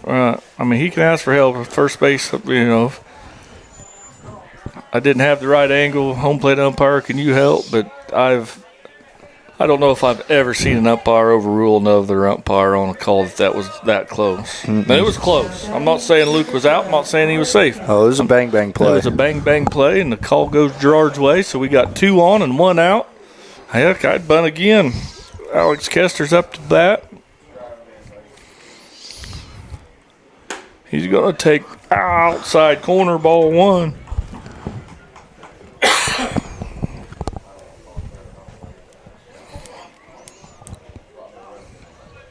Trojans threatening here in the home half of the third. Takes outside corner again. Ball for strike 2. So Kessler's going to toe up that white line, scoot up closer to the plate a little bit, protect that outside corner. He's down 0-2. There you go. That's going to be just as good as a sacrifice bunt. And everybody's going to be safe as Kitchens can't field it cleanly. The old swing and bunt is going to move all the Trojans. That's going to load the bases for Trojan shortstop Trevor Amershak. It's one of the best situations you can be in for the Trojans. I mean, to have Kester or Amershak up to the plate, bases loaded, that's what you want. Oh, yeah. They got it. Just got to somehow stay out of a double play here, and we're going to score a run. And Trevor's going to hit a sky high, and that ball is going to land just maybe even inside the Trojan dugout to bounce out. Of course, McDonald over there at third wasn't getting any help from the Trojans standing in the dugout, probably telling him, you don't have room. Yeah, I'm surprised the catcher wasn't up near the fence telling him. So anyway, Trevor gets new life here. Down in the count, no balls, 1 strike. Bases full of Trojans here early in the game. Trevor flies another one high and foul, but this one's going to be further out of play. But digs himself in a pretty big hole. He's down no balls and 2 strikes. To the Trojan shortstop Trevor Amershak.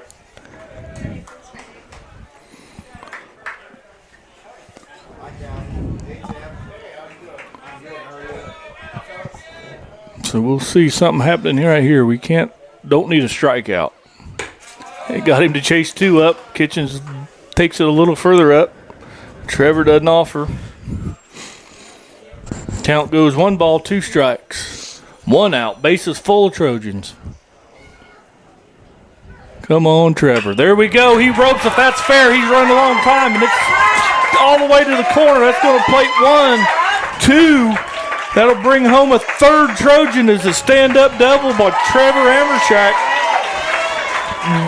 Nice bit of hitting there by Trevor. Clears the bases. So that's going to give the Trojans a 4-1 lead. Hey boy, Trevor! That's what he'd been looking for. He swung at 2 pitches up in the zone, and then he saw one go way high, and he saw one right where he wanted again and didn't let the third one go.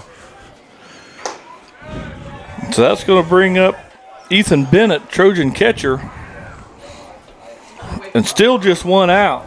Runner at second base. And that's the hit the Trojans didn't get last game. That Bennett gets drilled in the middle of the back. And it wasn't by Purr. He was doing his best to get out of that way. He didn't want that one, but so that's going to bring a mound visit. Probably let him catch his breath. He's thrown quite a few pitches this inning. Hasn't had the best command.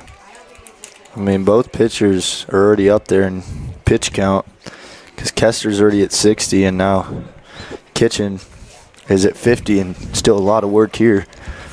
But Girard threatening again. Yeah, they've got 2 on and 1 out with Amershak at second and Bennett at first. And like we said, that first game, Trojans were in that the whole game. They had base runners almost every inning. They just could not get that key hit right there to break this thing loose. So we'll see if Ethan Davidson can keep passing the baton, keep putting quarters in the merry-go-round, keep them Trojans moving. It's a good start he takes up and away for ball 1. High and inside ball 2.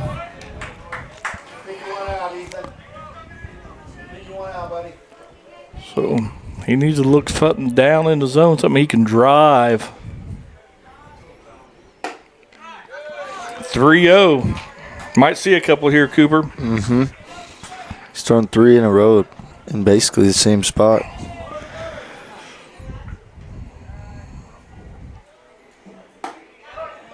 He gets that one over. Most pitchers do, 3-0. Be ready, Ethan. Be ready, buddy. Drive it. Ethan looking for something he can handle. That's not it. Ball 4. That loads the bases. Yep. Good at bat there, Ethan Davidson.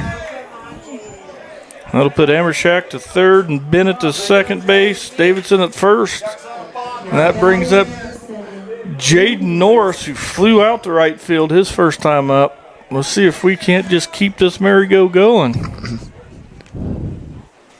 Jaden's going to hit a ball. That's going to be a tough double play. There's 6, there's 4, and he's there. Nope. He gets doubled off on the 6-4-3 double play. But that's not before the Trojans plate 3 runs. They get themselves back in this. We will have the top of the 4th when we come back. Trojans leading 4-1. You're watching Trojan Baseball on Girard Sports Live. Is a proud supporter of Girard Schools. For generations, Farmers Bank has worked with local leaders, businesses, and residents to help shape the future of Southeast Kansas. Farmers Bank is proud to have helped with the growth and development of the communities we serve. As partners in business and friends in life, Farmers Bank is looking forward to a brighter tomorrow. Farmers Bank, with locations in Hepler, Walnut, St. Paul, and Girard. Equal housing lender, member FDIC.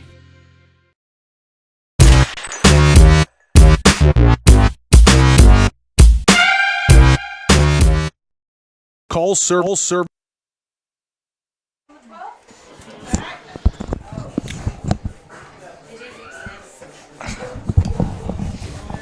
And we're back. Kester finishing up his warm-up pitches. Good inning there by the Trojan offense.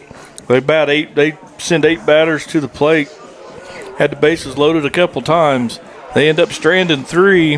They're stranding a pair on a double play ball. Jaden Norris hit to Myers, to Mangini, to Frankenberry.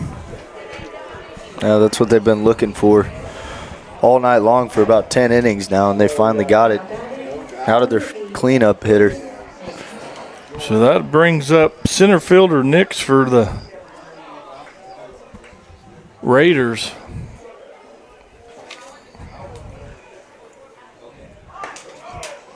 Ooh, did he offer? And the first base umpire says no. So that's a ball. He showed bunt. Ball come in at his head. He was trying to get out of the way, and he maybe carried that bat through the zone, but it was never on purpose. Kessler's going to drop a curveball in there to even the count up 1-1.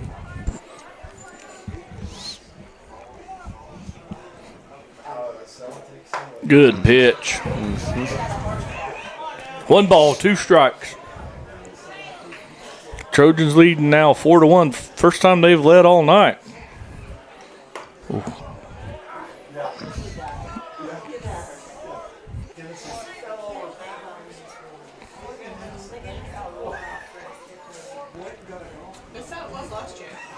Ball in the dirt, swings through it to go record the out at first, and they do.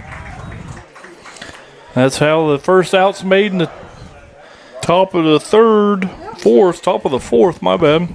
Kessler's done a really good job being able to locate with two strikes. That's his second or third. He's spiked in the dirt on purpose and got someone swinging on it. It's his sixth strikeout already. Oh, then probably more than 2 or 3 of those. And he starts off Kitchens with a high and outside pitch.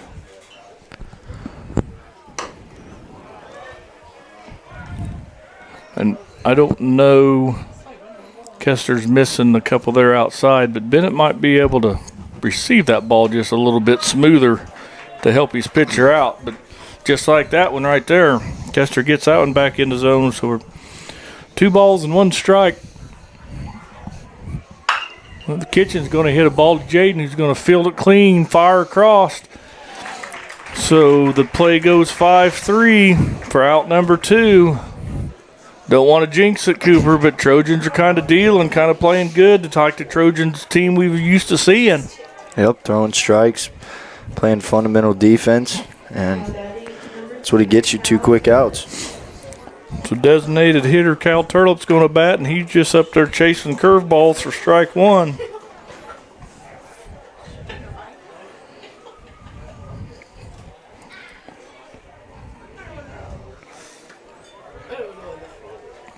Kessler just, I tell you what, these Trojan pitchers, they don't let any grass grow. Strike 2, and what I mean by that is, man, when they get that ball back from the catcher, they're in their position wanting to throw that back. It's just fast. It's makes that batter a little uncomfortable. Just missed outside. Man, that was close. That was a great spot. Perfect 1-2 pitch, but that's going to even the count. 2 balls and 2 strikes with 2 out and nobody on. Trojans lead 4-1 here in the top of the 4th inning. There you're going to bend that one in there for a ball 3. I don't care how many times I give the punch-out sign up here, Cooper. That doesn't mean anything. There we go. He's going to hit a high chopper to Norris over at third. He's going to wind up, make the throw across. Woo, made it close.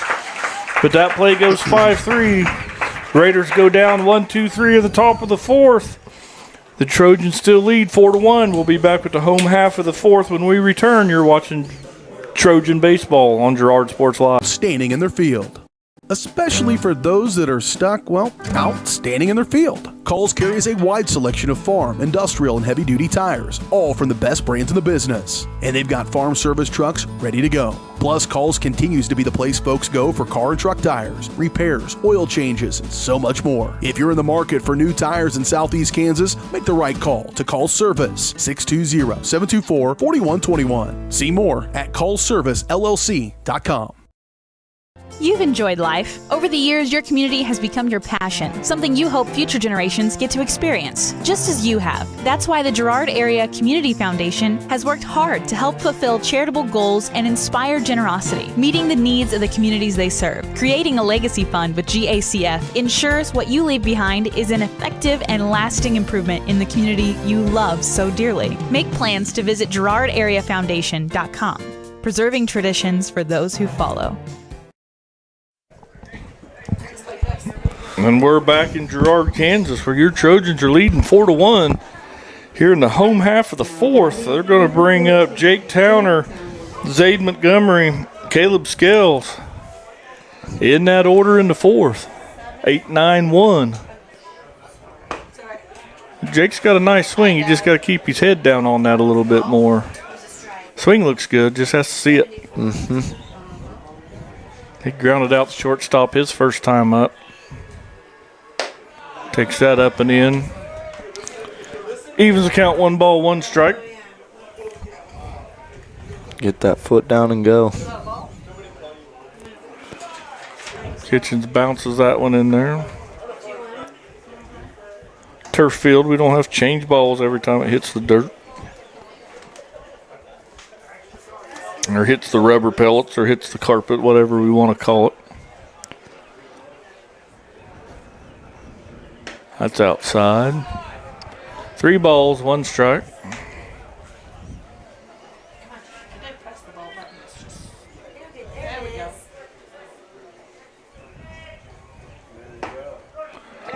Kitchens may throw something a little off speed with a little wrinkle right there for strike 2. That's going to put a full count on Trojans right fielder Jake Towner. Jake's going to rope one, but just hits it right at the third baseman or first baseman. That's how the first out's recorded. And we saw a lot of that last game as well, Cooper. We just hit the ball just right at him. I mean, you couldn't have threw it to the first baseman any better. Yeah, that was a good approach. Let the ball travel into the zone and hit it where it came. So that'll bring up number 9 hitter Zade Montgomery, first baseman, who swings through that first pitch.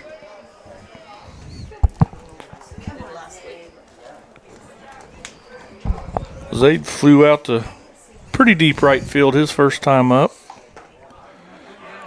He takes pitch at the knees outside corner. Good pitch by Kitchens. That gets Zade down in the count 0-2.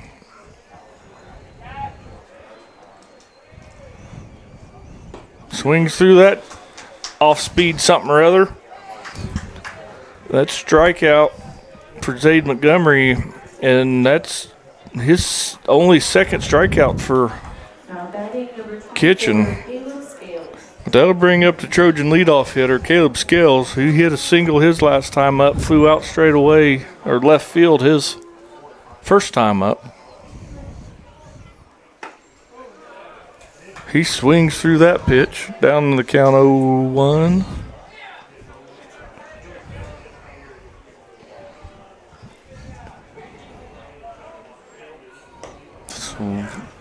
Kitchen kind of pulling the string on some of these pitches here. He's got them all thinking fastball and throwing some sort of changeup, curveball, something off speed.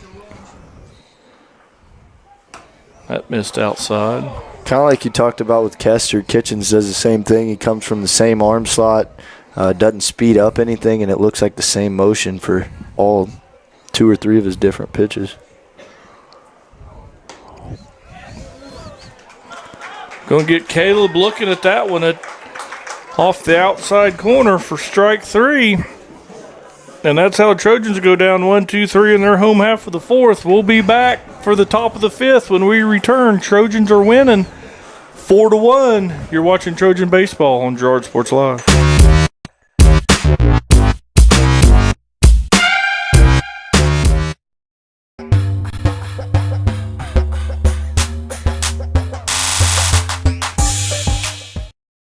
At Girard Medical Center Clinics, we focus on what good health looks like for you. Personalized care by physicians and nurse practitioners that get to know you and your needs. Dedicated care for routine health visits or more serious chronic conditions. Convenient care in 6 Southeast Kansas communities. Care for your health, your way, in your backyard. Girard Medical Center Clinics. Frontenac, Arma, Cherokee, Girard, Uniontown, and now Fort Scott. Hydrix, your dependable.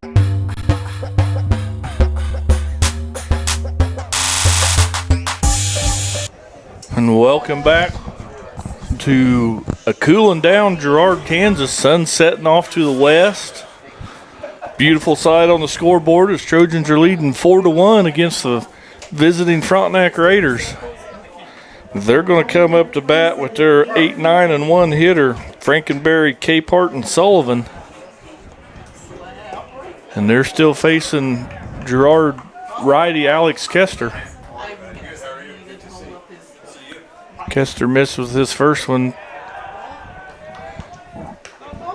It's that pitch right there, Cooper, that I'm talking about. That looks like it's kind of over the zone. Bennett has to reach across to catch it. Yeah. But he's back in there now. 2 balls, 1 strike's the count. I think the umpire's heard enough for somebody. Oh, Raider boys are too far out the dugout. So 2 balls and 1 strike's on the count on Raider first baseman Frankenberry. That can't miss by much. Yeah, that was close. He's missed there all night, but it's just got to be close. I mean, Bennett was set up more the inside, too. So Kester loses him. Walks Frankenberry.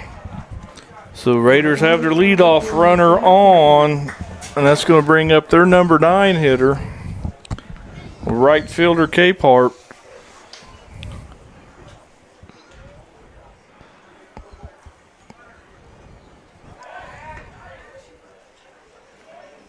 Kester with that quick move to first. Everybody back safe.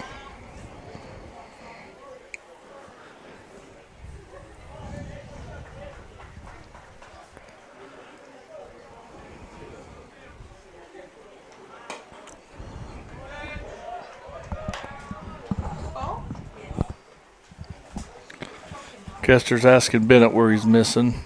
Bennett says, I think you're missing out a little.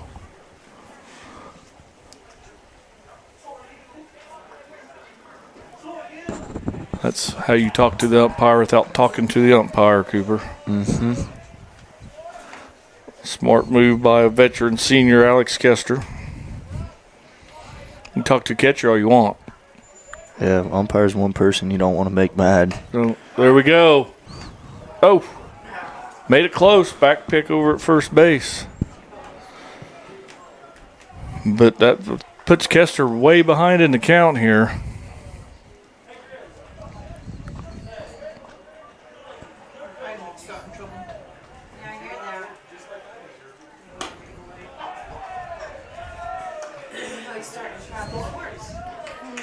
Saw Kester have this issue with the 8-9 hitters last time around. Yeah, exact same thing here. The guy. Ooh, I'm so ready to call the got him. I've said it 4 or 5 times. It's been wrong every time. One of these times, Cooper, I'll have that one right. It will. You got to believe. Alex finds the first strike of this batter, so it's 3 balls and 1 strike to the number 9 hole hitter, right fielder Capehart. Trojans still leading 4-1 here in the top of the 5th inning. He is going to lay down a bunt. Kester's going to go for the lead runner, and they got him. That was a good play. Yep. So they will take that lead runner out for out number 1. Capehart will reach first on a fielder's choice, and that'll bring the lineup back around to the left fielder, Lane Sullivan. That was a big turnaround, too, because it was a 3-0 count, and you get him to ground out and get the lead runner now in a better position at the top of the lineup with 1 out. Get Lane to roll over for the old 6:43 double play would be beautiful. Frontenac's turned a handful of double plays tonight. Trojans had a line out double play, picked one off a third, but I have to look back through the scorebook. I bet Raiders have turned 4 at least. Mm-hmm.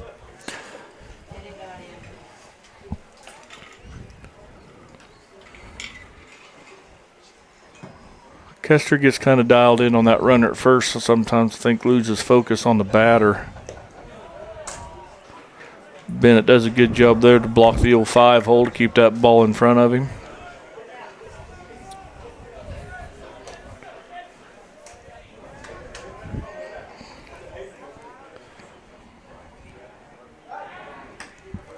That one might have got him with a little better throw. Kester was a little wide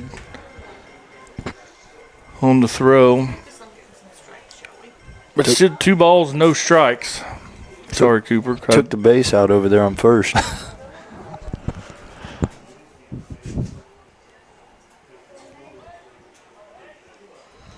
There's a good pitch for a ball. Huh. 3 balls, no strikes. I don't know how that one missed, but there's been a couple. That's all right. He's been consistent. Mm-hmm. And that's a walk. That'll put 2 on and 1 out. Sullivan draws a walk. Moves Capehart to second, and that brings up Myers. And that Dunlap out to talk to Kester. I don't know if he maybe sees a mechanical issue or going to ask him how he's feeling. Everybody's patting him on the butt. Good job, you got it. They're going to leave him in. Dunlap gives him a pat on the hiney and says, "You the man, Alex. Get us out of this." Fill the zone up. So he's going to have a tough road to hoe here with Myers, Williams, and McGinney up next for the Raiders with 2 on and 1 out. There you go. Alex just find it. Maybe that's what it was. Maybe Dunlap come out and said, you know, stride out, reach out. I don't know the pitching terms. There's another one just missing. Could have been something on how to pitch Myers because he's been one of the hottest bats in this Frontenac lineup. He for sure was last game. Triple, 2-run home run. Fouls that one off and out of play. So Kester gets ahead of this hitter. He's walked 2 in this inning. He's all the way up at 91 pitches here in the 4 1/3 innings. And there's the difference right there, Cooper. Frontenac's not chasing that pitch. They're chasing that pitch earlier, as you alluded to. They've started to lay off that, and Kester's got to work a little harder, get in the zone a little tighter.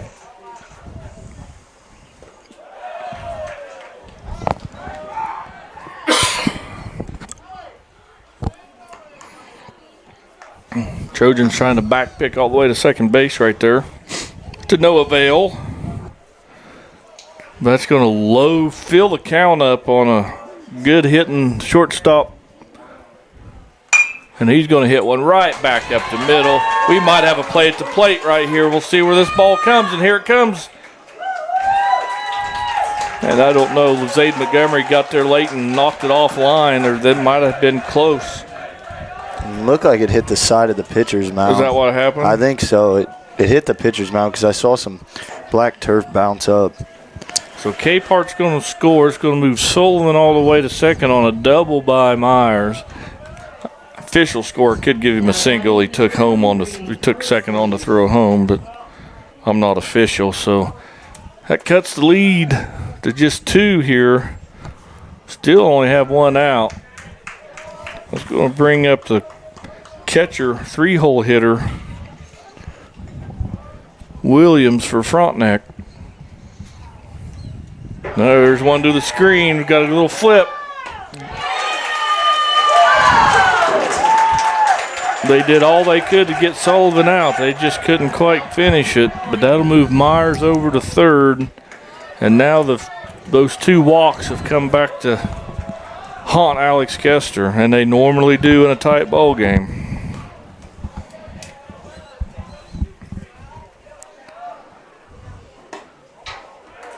There's a nice pitch. We got 1 ball, 2 strikes.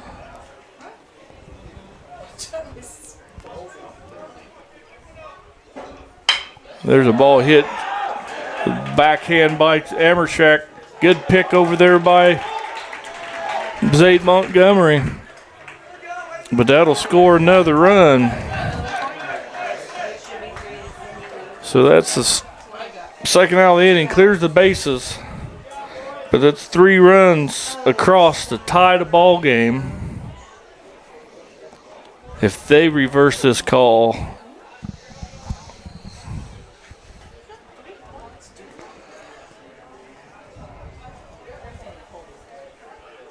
don't know what's going on. They're talking to Alex Kester, I thought, for a minute.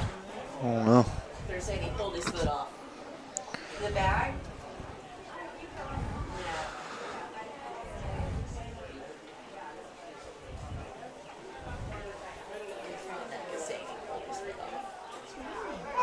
Oh, no way. You don't ever see them. Why are we bleeding? Who's bleeding? The third baseman. Somebody at third base. So now Dunlap wants an explanation. And Zade's always been real close. I mean, when he picks that ball, he's coming forward. He picked the ball clean, but we can't believe everything a first base coach tells an umpire. That's surprising, because usually the home plate umpire's watching to make sure he touches home plate. Right. So I don't know, maybe saw that and then he looked down there. But yeah, so that'll have to be scored on E3. And that is not the third out of the inning. There's still just 2 outs.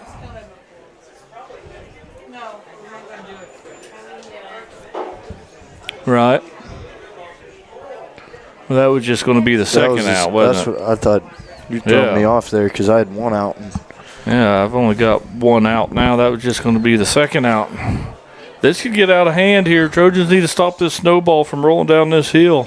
Kester's got about 1, maybe 2 batters. I mean, get out of the inning here. He's already at 98 pitches now. There's softball game must be over.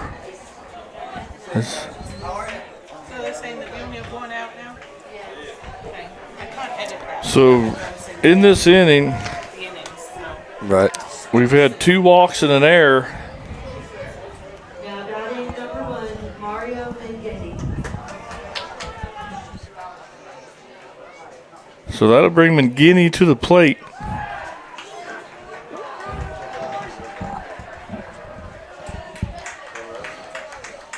And I'm telling you what, you keep pulling out a string on a shirt long enough and you'll get the seams unraveled. And that seems to be what the Raiders have done. They've just picked and picked and picked. And they're starting to get these Trojan boys rattled. And there's another ball to the screen.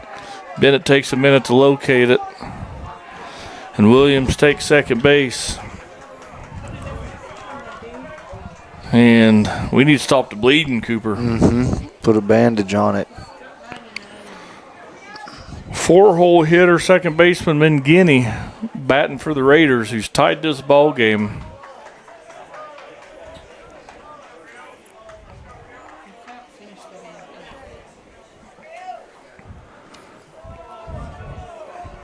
So there's still just 1 out. And there's a rope to left field.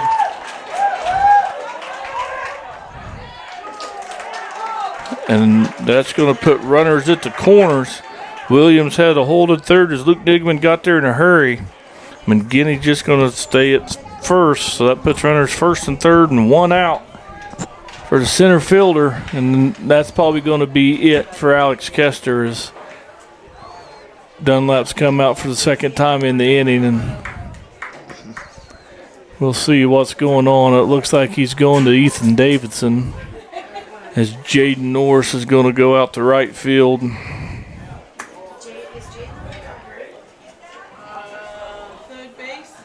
So it's kind of how we saw the first game go. But in this inning, we've had a walk, a fielder's choice, a walk, an error, a double, a single. Yeah, they've rallied. They've worked deep in the count, saw a lot of pitches, and made the most of their opportunities this inning. So hopefully for Girard, they can get some kind of ground ball because they got the double play in order. Yeah, I bet Frontenac sends it.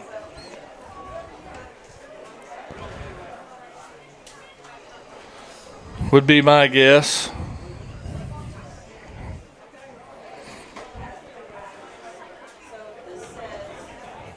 So as you're watching Davison take his final warm-up pitches.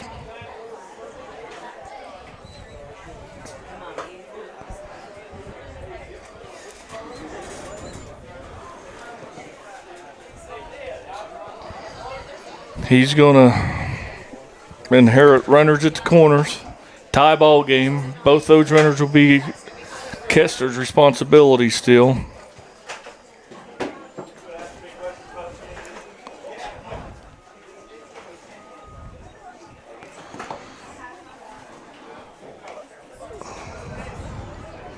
And they give him a bunch of warm-up pitches. Yeah, they do. I thought you got 5. I think 5's for a returning pitcher, but new pitchers like 7, maybe 8. I think he had more than that. More than that. But I also saw a reversal of umpires and calls, and we've seen all sorts of stuff this game. Right. We've also seen a tie ball game, 4-4 here in the top of the 5th inning. Raiders got runners at the corners. We'll see if Ethan can come in here facing the center fielder Nix. Yeah, and they just going to run first pitch, and I don't blame him. He got to get out of that double play.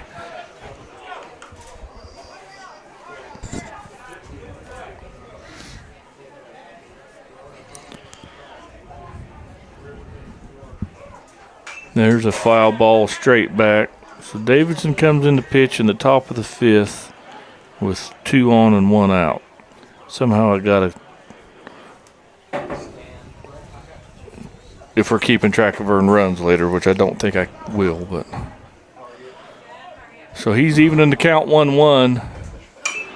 And gets him to foul that one back, and I don't know if Zade's going to have room, and he doesn't. That's going to be just outside the Raider bullpen, but puts Davidson ahead in the count. 1 ball and 2 strikes.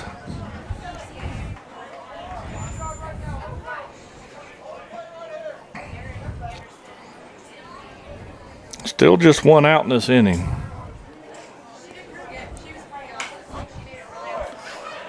There's a good job there by Nix to foul that one off, keep it alive.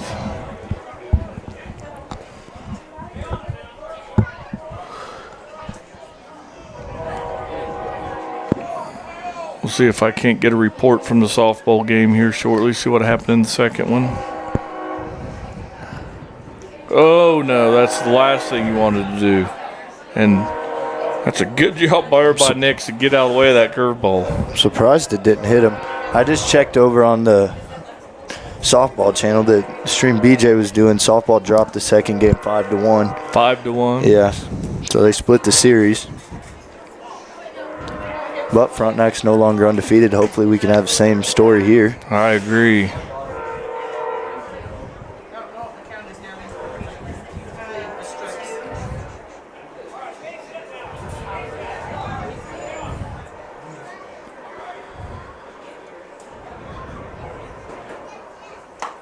That hit him. Yep. Didn't hit him the first time, but got him on that one. Right off the elbow. Now batting number 5, Bryant Kitchen. So that'll load the bases. Still just 1 out in this inning. But we can pull the corners in. Middle infield back. Try to get a double play. Need to move that second baseman over. You can't turn a double play from there. And Kitchen's going to bunt that. And boy, how nice would a foul ball pop out, something like that. That'd be big. Now they got the second baseman's attention, and he moves into the cut of the grass. So everybody's coming forward, but you only come forward on a hard hit ball.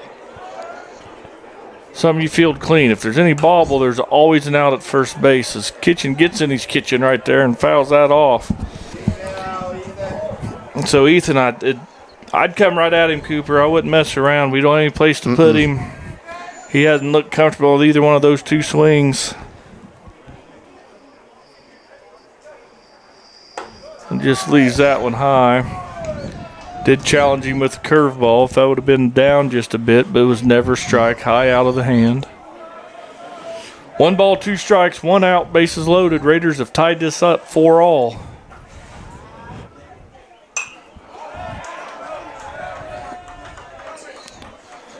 Fouls that one straight back and off the netting again. Kitchen's making him work. Davidson's got to put a real good pitch in there. Davidson's still way up in the count, though. See what he can do here. Man, I tried to overpower him, Cooper, but nope. That's why you got to play it 4. It's a force, and we can't catch the ball. Now everybody's safe. So that'll score Williams from third, move McGinney to third, Mix to second. Kitchens will be on first on the fielder's choice. I'm not sure what the talk is out here. Well, yeah, he's safe. I don't know why anybody say he wasn't safe. Well, the Frontenac coach went out there right away. But he's been out there a lot. Yeah.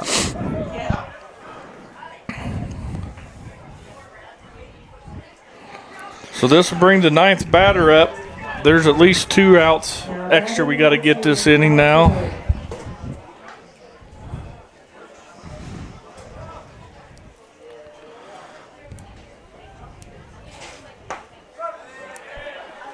Umpire calls a good curveball there to Turlip. Now we got a courtesy runner at first for the pitcher, Kitchen.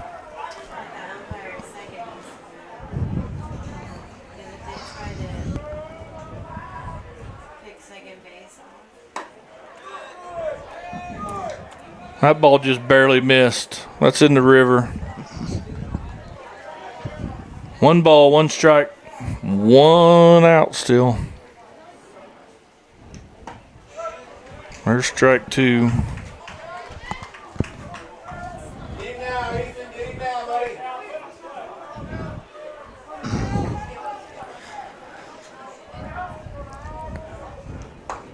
Bring him up. Bring him up. Girard crowd likes it.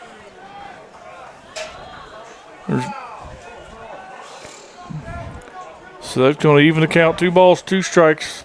Base is still loaded. There's a full count as Davidson misses outside.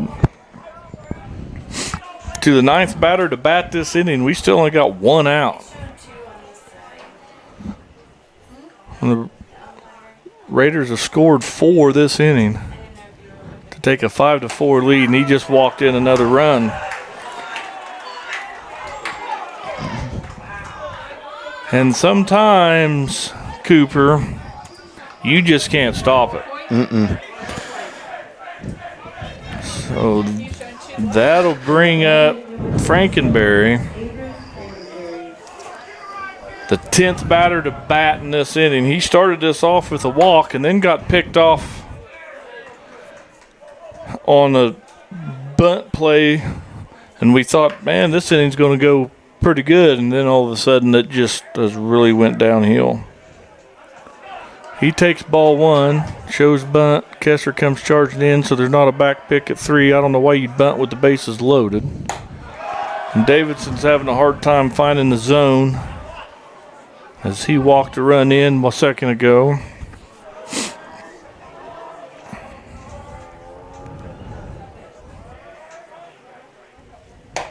There's a good pitch.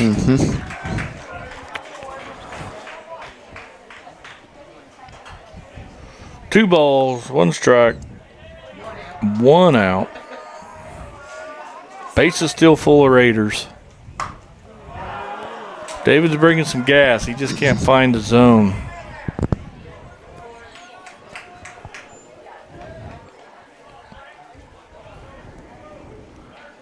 Raiders have scored 5 this inning. Good pitch there. So here we go. We got 1 out. Bases loaded. Full count. Something happening on this pitch, and he's walked in another run. So, as Dunlap talked about early, sometimes walk just kill you. So that'll bring up number 9 hitter, Capehart.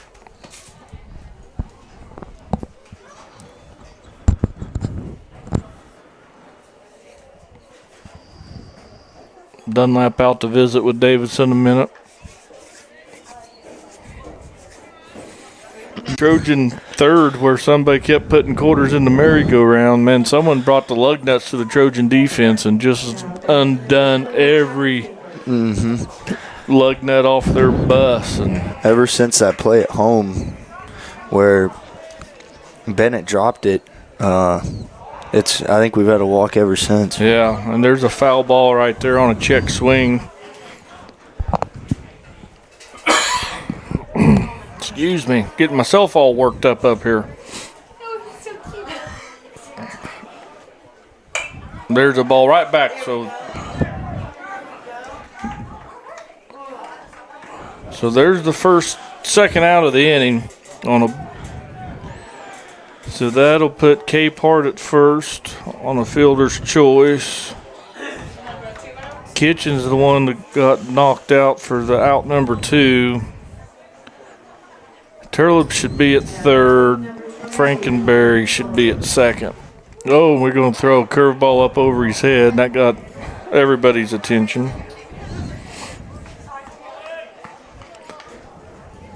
So this should be Lane Sullivan, the leadoff hitter, to bat for the 4th time this game.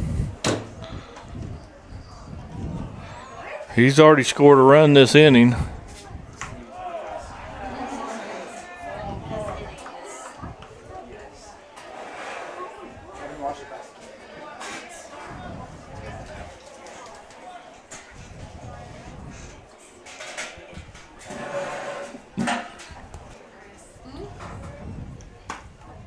And he walked him. Walks in yet another run. So that'll score Turlip. Moves Frankenberry to third, Capehart to second, put Sullivan at first. That'll bring Myers up to bat. This will be the 13th batter to bat. Thank you, Mr. Brian Norton, for letting us know he's having a little technical difficulties. Thank you, Mr. Cooper Grand, for knowing what to do to fix it. Try my best. Now Davidson's just all over the place.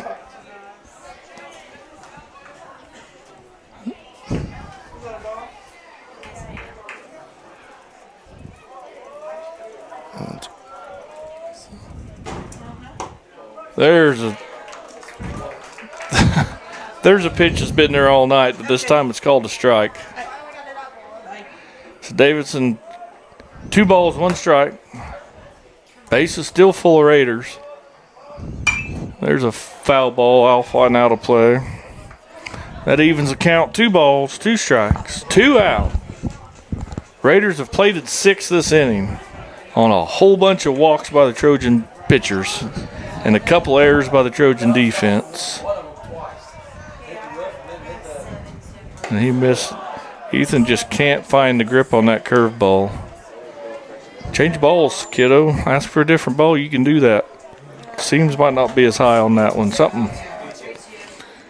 Here we go. Full count. Bases loaded. 2 out. Runners will leave with the pitch. There they go. And he's going to hit it off of Davidson's leg right back where it come from. That'll score 1, 2 Trojans. Or 2 Raiders, my bad. I had the score messed up. I was 1 off there, so.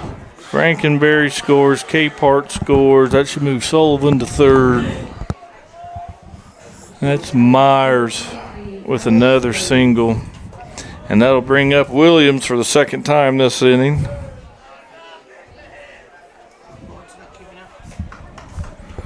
Two, 3, 4, 5, 6, 7, 8, 9, 10. They scored 10 this inning. 10 this inning?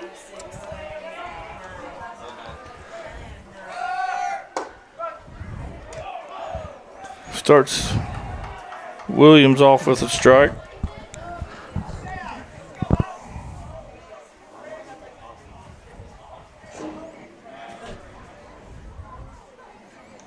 And there's going to be a little soft liner out to right field.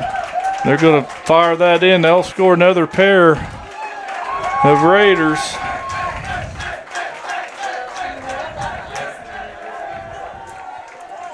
So Williams with a clean single to right field. That'll bring up Mangini. Now, batting number 1 is Mario McKinney. 9, 10, 11, 12, 13, 14. Be the 15th batter to bat this inning, Cooper. That's almost 2 times around. Yep. I mean, we had some errors in the field, then we had some walks. Now Frontenac's had some hits to bring some runs in, but it's been a long inning. 5, 6, 7, 8, 9, 10, 11, 12. They scored 12 this inning. 12 this innings? So they're going to have a pitching change here. Looks like Zaid Montgomery's going to come in off of first. We might as well take a short break here. You're watching Trojan Baseball on Girard Sports Live. Chicken Annie's of Girard is something to crow about. Their family-style restaurant continues a Southeast Kansas tradition with their specialty, fried chicken, plus famous homemade onion rings and a variety of other dishes that would satisfy any cravings, even homemade pie. Besides dine-in and carry-out, Chicken Annie's of Girard also does catering in the area. Stop in on Highway 47 in Girard for a hearty meal, and follow Chicken Annie's of Girard on Facebook for specials. Farmers Bank is a proud supporter of Girard schools. For generations, Farmers Bank has worked with local leaders, businesses, and residents to help shape the future of Southeast Kansas. Farmers Bank is proud to have helped with the growth and development of the communities we serve. As partners in business and friends in life, Farmers Bank is looking forward to a brighter tomorrow. Farmers Bank, with locations in Hepler, Walnut, St. Paul, and Girard. Equal housing lender, member FDIC. If you're in the market to buy or sell a house, land, or commercial space, look no further than Lehman Realty. Locally owned and operated, Jason Lehman and his staff are ready to meet the needs of every client. When it comes to your listing, you can trust that Lehman Realty will take the time to get to know you and your property. Lehman Realty is a proud supporter of Girard Trojan Athletics. Learn more at www.lehmanrealty.net or call Jason at 620-724-8020. Whether you're trying to make the most of the next harvest, navigating a changing business.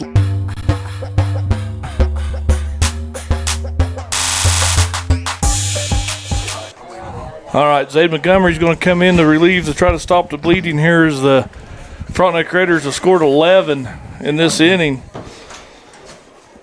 And Mangini's going to be up to bat. So Trojans had a lead coming into this top of this 5th inning. And I'm telling you, just the world's come to a complete standstill all of a sudden.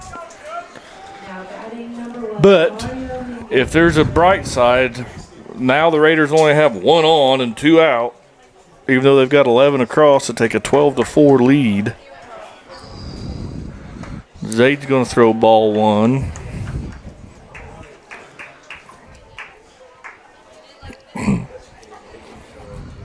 So in comes Montgomery, a lefty.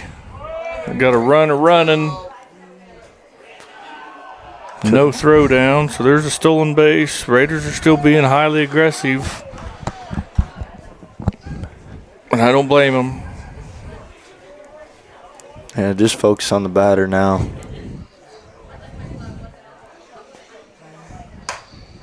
There's a good pitch, strike.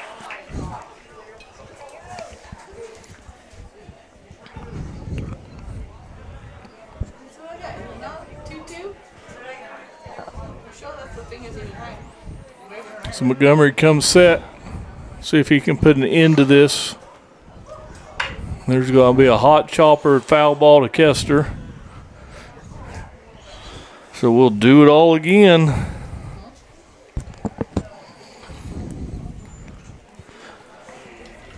Man, what a bad turn of events for this Trojan baseball team. They've been in the driver's seat this whole game, played really well. Yeah, it was looking good. They had that 3 spot with the big double from Amershek, and they came out and played a clean top half of the 4th. There's another one right back up the middle that no one's going to be able to get to. That's going to score yet another run. So Williams will score, and Guinea with a clean single. And the merry-go-round continues to go in circles. Somebody run this Raiders team out of quarters. So their center fielder, Nix, is back up.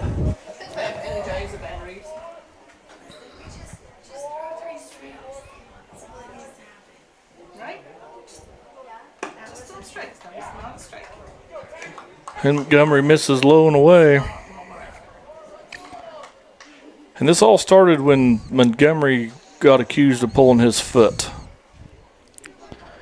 There's a runner going. They're going to get him. He's toast. Nope. I think the ball might have hit the base runner. Amershek needs to be in front of the base to field that. It's a good throw. It just hasn't been the Trojans' inning.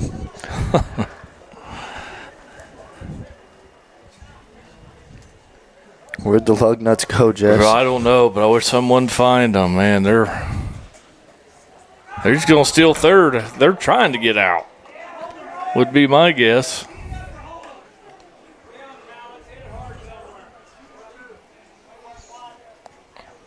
So Nix, he's down in the count. 1 ball, 2 strikes, 2 outs. Raiders up 13-4 all of a sudden. Montgomery can't come set. Raiders center fielder wants timeout as he's batted his 2nd time in this inning. 3rd time in the last 2. There's a curveball, and Nitch hits it a mile to left field. And that left fielder's going to field it all. They got a good play at second base, but slides under the tag. Nix is in there for a double. And scores Mangini from second base on a hard hit ball out to left field. So that'll bring up Raiders pitcher. And one thing about it, he hadn't thrown an inning. He hadn't thrown the Raiders pitcher Kitchens. He hadn't thrown a ball now in an hour. So yeah, that could be benefit Trojans.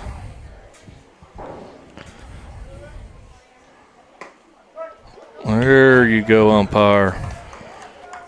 When they've scored 13 in an inning, you might open the zone up just a touch.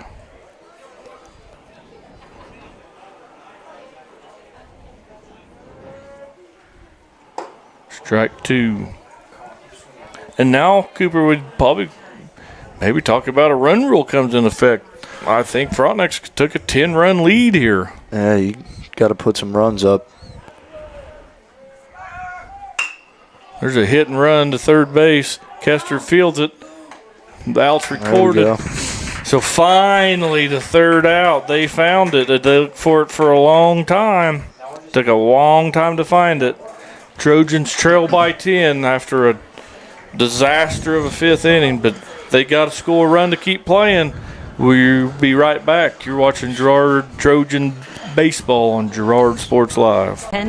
Depend on us for service, for selection, for price. Get huge Samsung savings. Leave notes, sync calendars, and display your photos on the new Samsung Family Hub refrigerator. Plus, get free same-day delivery. Why shop for appliances where the motto is do it yourself when you can depend on the know-how of people who live appliances every day? The only thing better than our price is our service. Hydrix, Fort Scott, and Girard.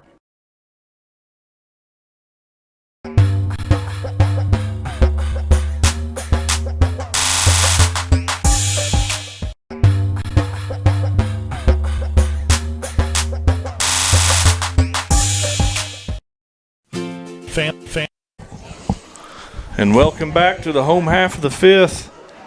We're going to bring up Niggeman, Kester, Amershek, and yeah, we won't even hardly talk about it, Cooper. It was just a disaster. Trojans give up 13 in the top half of the 5th inning. So, yeah, that was the long inning.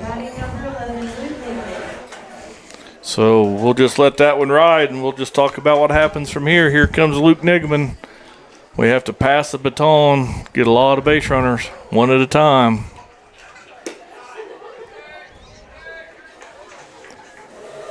So Luke takes inside ball one, and if this umpire opens the strike zone up on us, because he was tight. There's Luke going to flare one off to the left side. If that stays fair, this could be a trouble. But it's going to stay foul. It's just going to flare just a little. And kudos to Sullivan. He got over there almost in time to make that catch.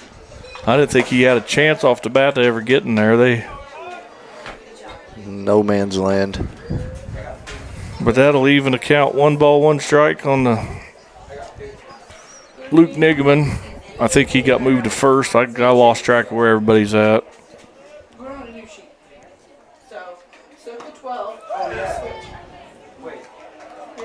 Huh. Ball 2. 2 balls, 1 strike's count. And that makes it even 2-2. 2 balls, 2 strikes.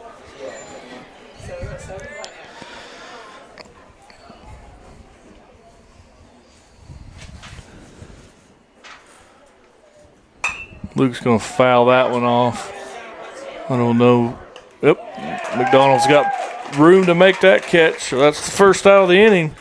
A little pop foul ball to the third baseman.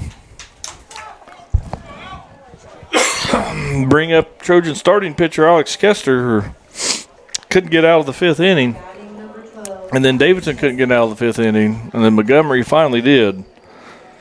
And now the offense has put themselves in a big hole. Kester fouls out and off the screen. Good hands over there by Coach Schmidt, who short hops the pitcher.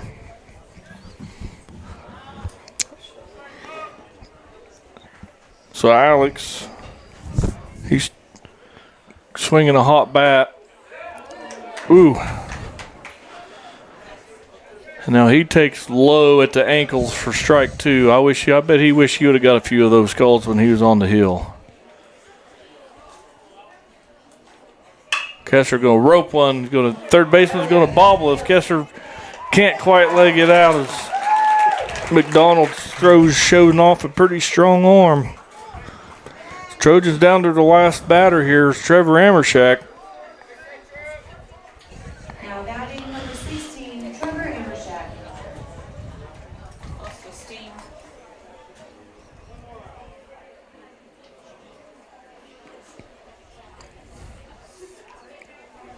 So what started off so promising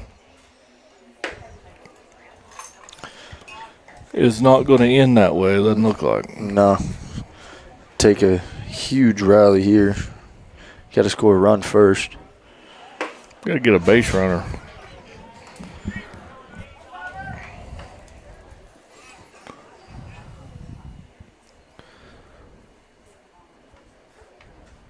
Trevor's going to hit a little shallow flare. Second baseman Mario McGinnis going to retreat to catch it, and that should be the ball game. And that's how it's going to end. Your Trojans fall 14-4 in 5 innings. And we'll be back for the postgame show right after this. You've been watching Trojan Baseball on Girard Sports Live. For years, James Brumback and Brumback Service Center have been keeping area residents on the road with high quality and fast service. Let's face it, none of us have time for a breakdown, so be sure to stop by Brumback's for preventative maintenance, oil changes, and tire repairs. Brumback's is also your place for new tires with a variety of quality brands to choose from. Brumback Service Center, 312 East St. John in Girard. Call 620-724-6770. Good luck, Trojans, from Brumback Service Center. Family-owned and operated, GN Bank has been providing customers with the highest quality of financial services in a friendly and personal way for over 100 years. Whether you have personal, business, or agricultural needs, GN Bank is big enough to handle all of your banking needs, yet small enough to provide you with that personal touch you've grown to expect from a community bank. GN Bank, a proud supporter of the Girard Trojans. Equal housing lender, member FDIC. Learn more at gn-bank.com. Whisper a phrase into a person's ear, then pass it on to a group of people. Notice how the message changes by the time that the last person hears it? In business, consider word of mouth in the same light. What people say may turn into something different than you would like it to be. It can't be controlled. That's why Norris Advertising provides proven ad solutions through radio, billboards, and digital sign sales, allowing your message to be controlled by the person that knows your business best. You, Norris Advertising, a proud sponsor of Trojan Athletics. The Producers Co-op Farm Store is committed to making your life easier by supplying you with the things you need for your farm and home. As always, the Producers Co-op Farm Store has a great selection of farm and ranch supplies, including pet supplies, ranch and corral building supplies and equipment, automatic waterers and feed bunks, tack, dog food, pet and animal health supplies, workwear, boots, and much, much more. Come in and check out the great deals on lots of new merchandise as well. Proudly serving Girard and the surrounding area, and proud to support the Girard Trojans. Celebrate, recognize, build. That's the promise of Scottco LLC Awards and Engraving. Owners Greg and Missy Scott are committed to helping their customers celebrate special moments, recognize achievements, and build relationships. Plaques and awards, custom leather patch hats, Trojan gear, trophies, corporate promotional items, and so much more. Plus, while you're there, stop in next door to find the latest fashions from Aubrey at Scott & Company. Scottco LLC. Learn more at scottcoawards.com or call 620-724-0341.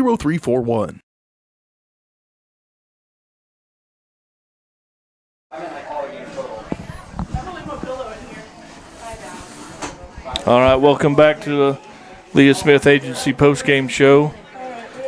Your Trojan boys fall 14-4 in game 2. They dropped the first one 6-0, and Cooper. The only thing I'm going to say real quick is they had chances in both games. I know the score doesn't really show that they had chances in both games, Frontenac, but the Trojans just couldn't get out of their own way and found a way to lose both of those ball games. Right. There we go. Right. It was certainly a tough game.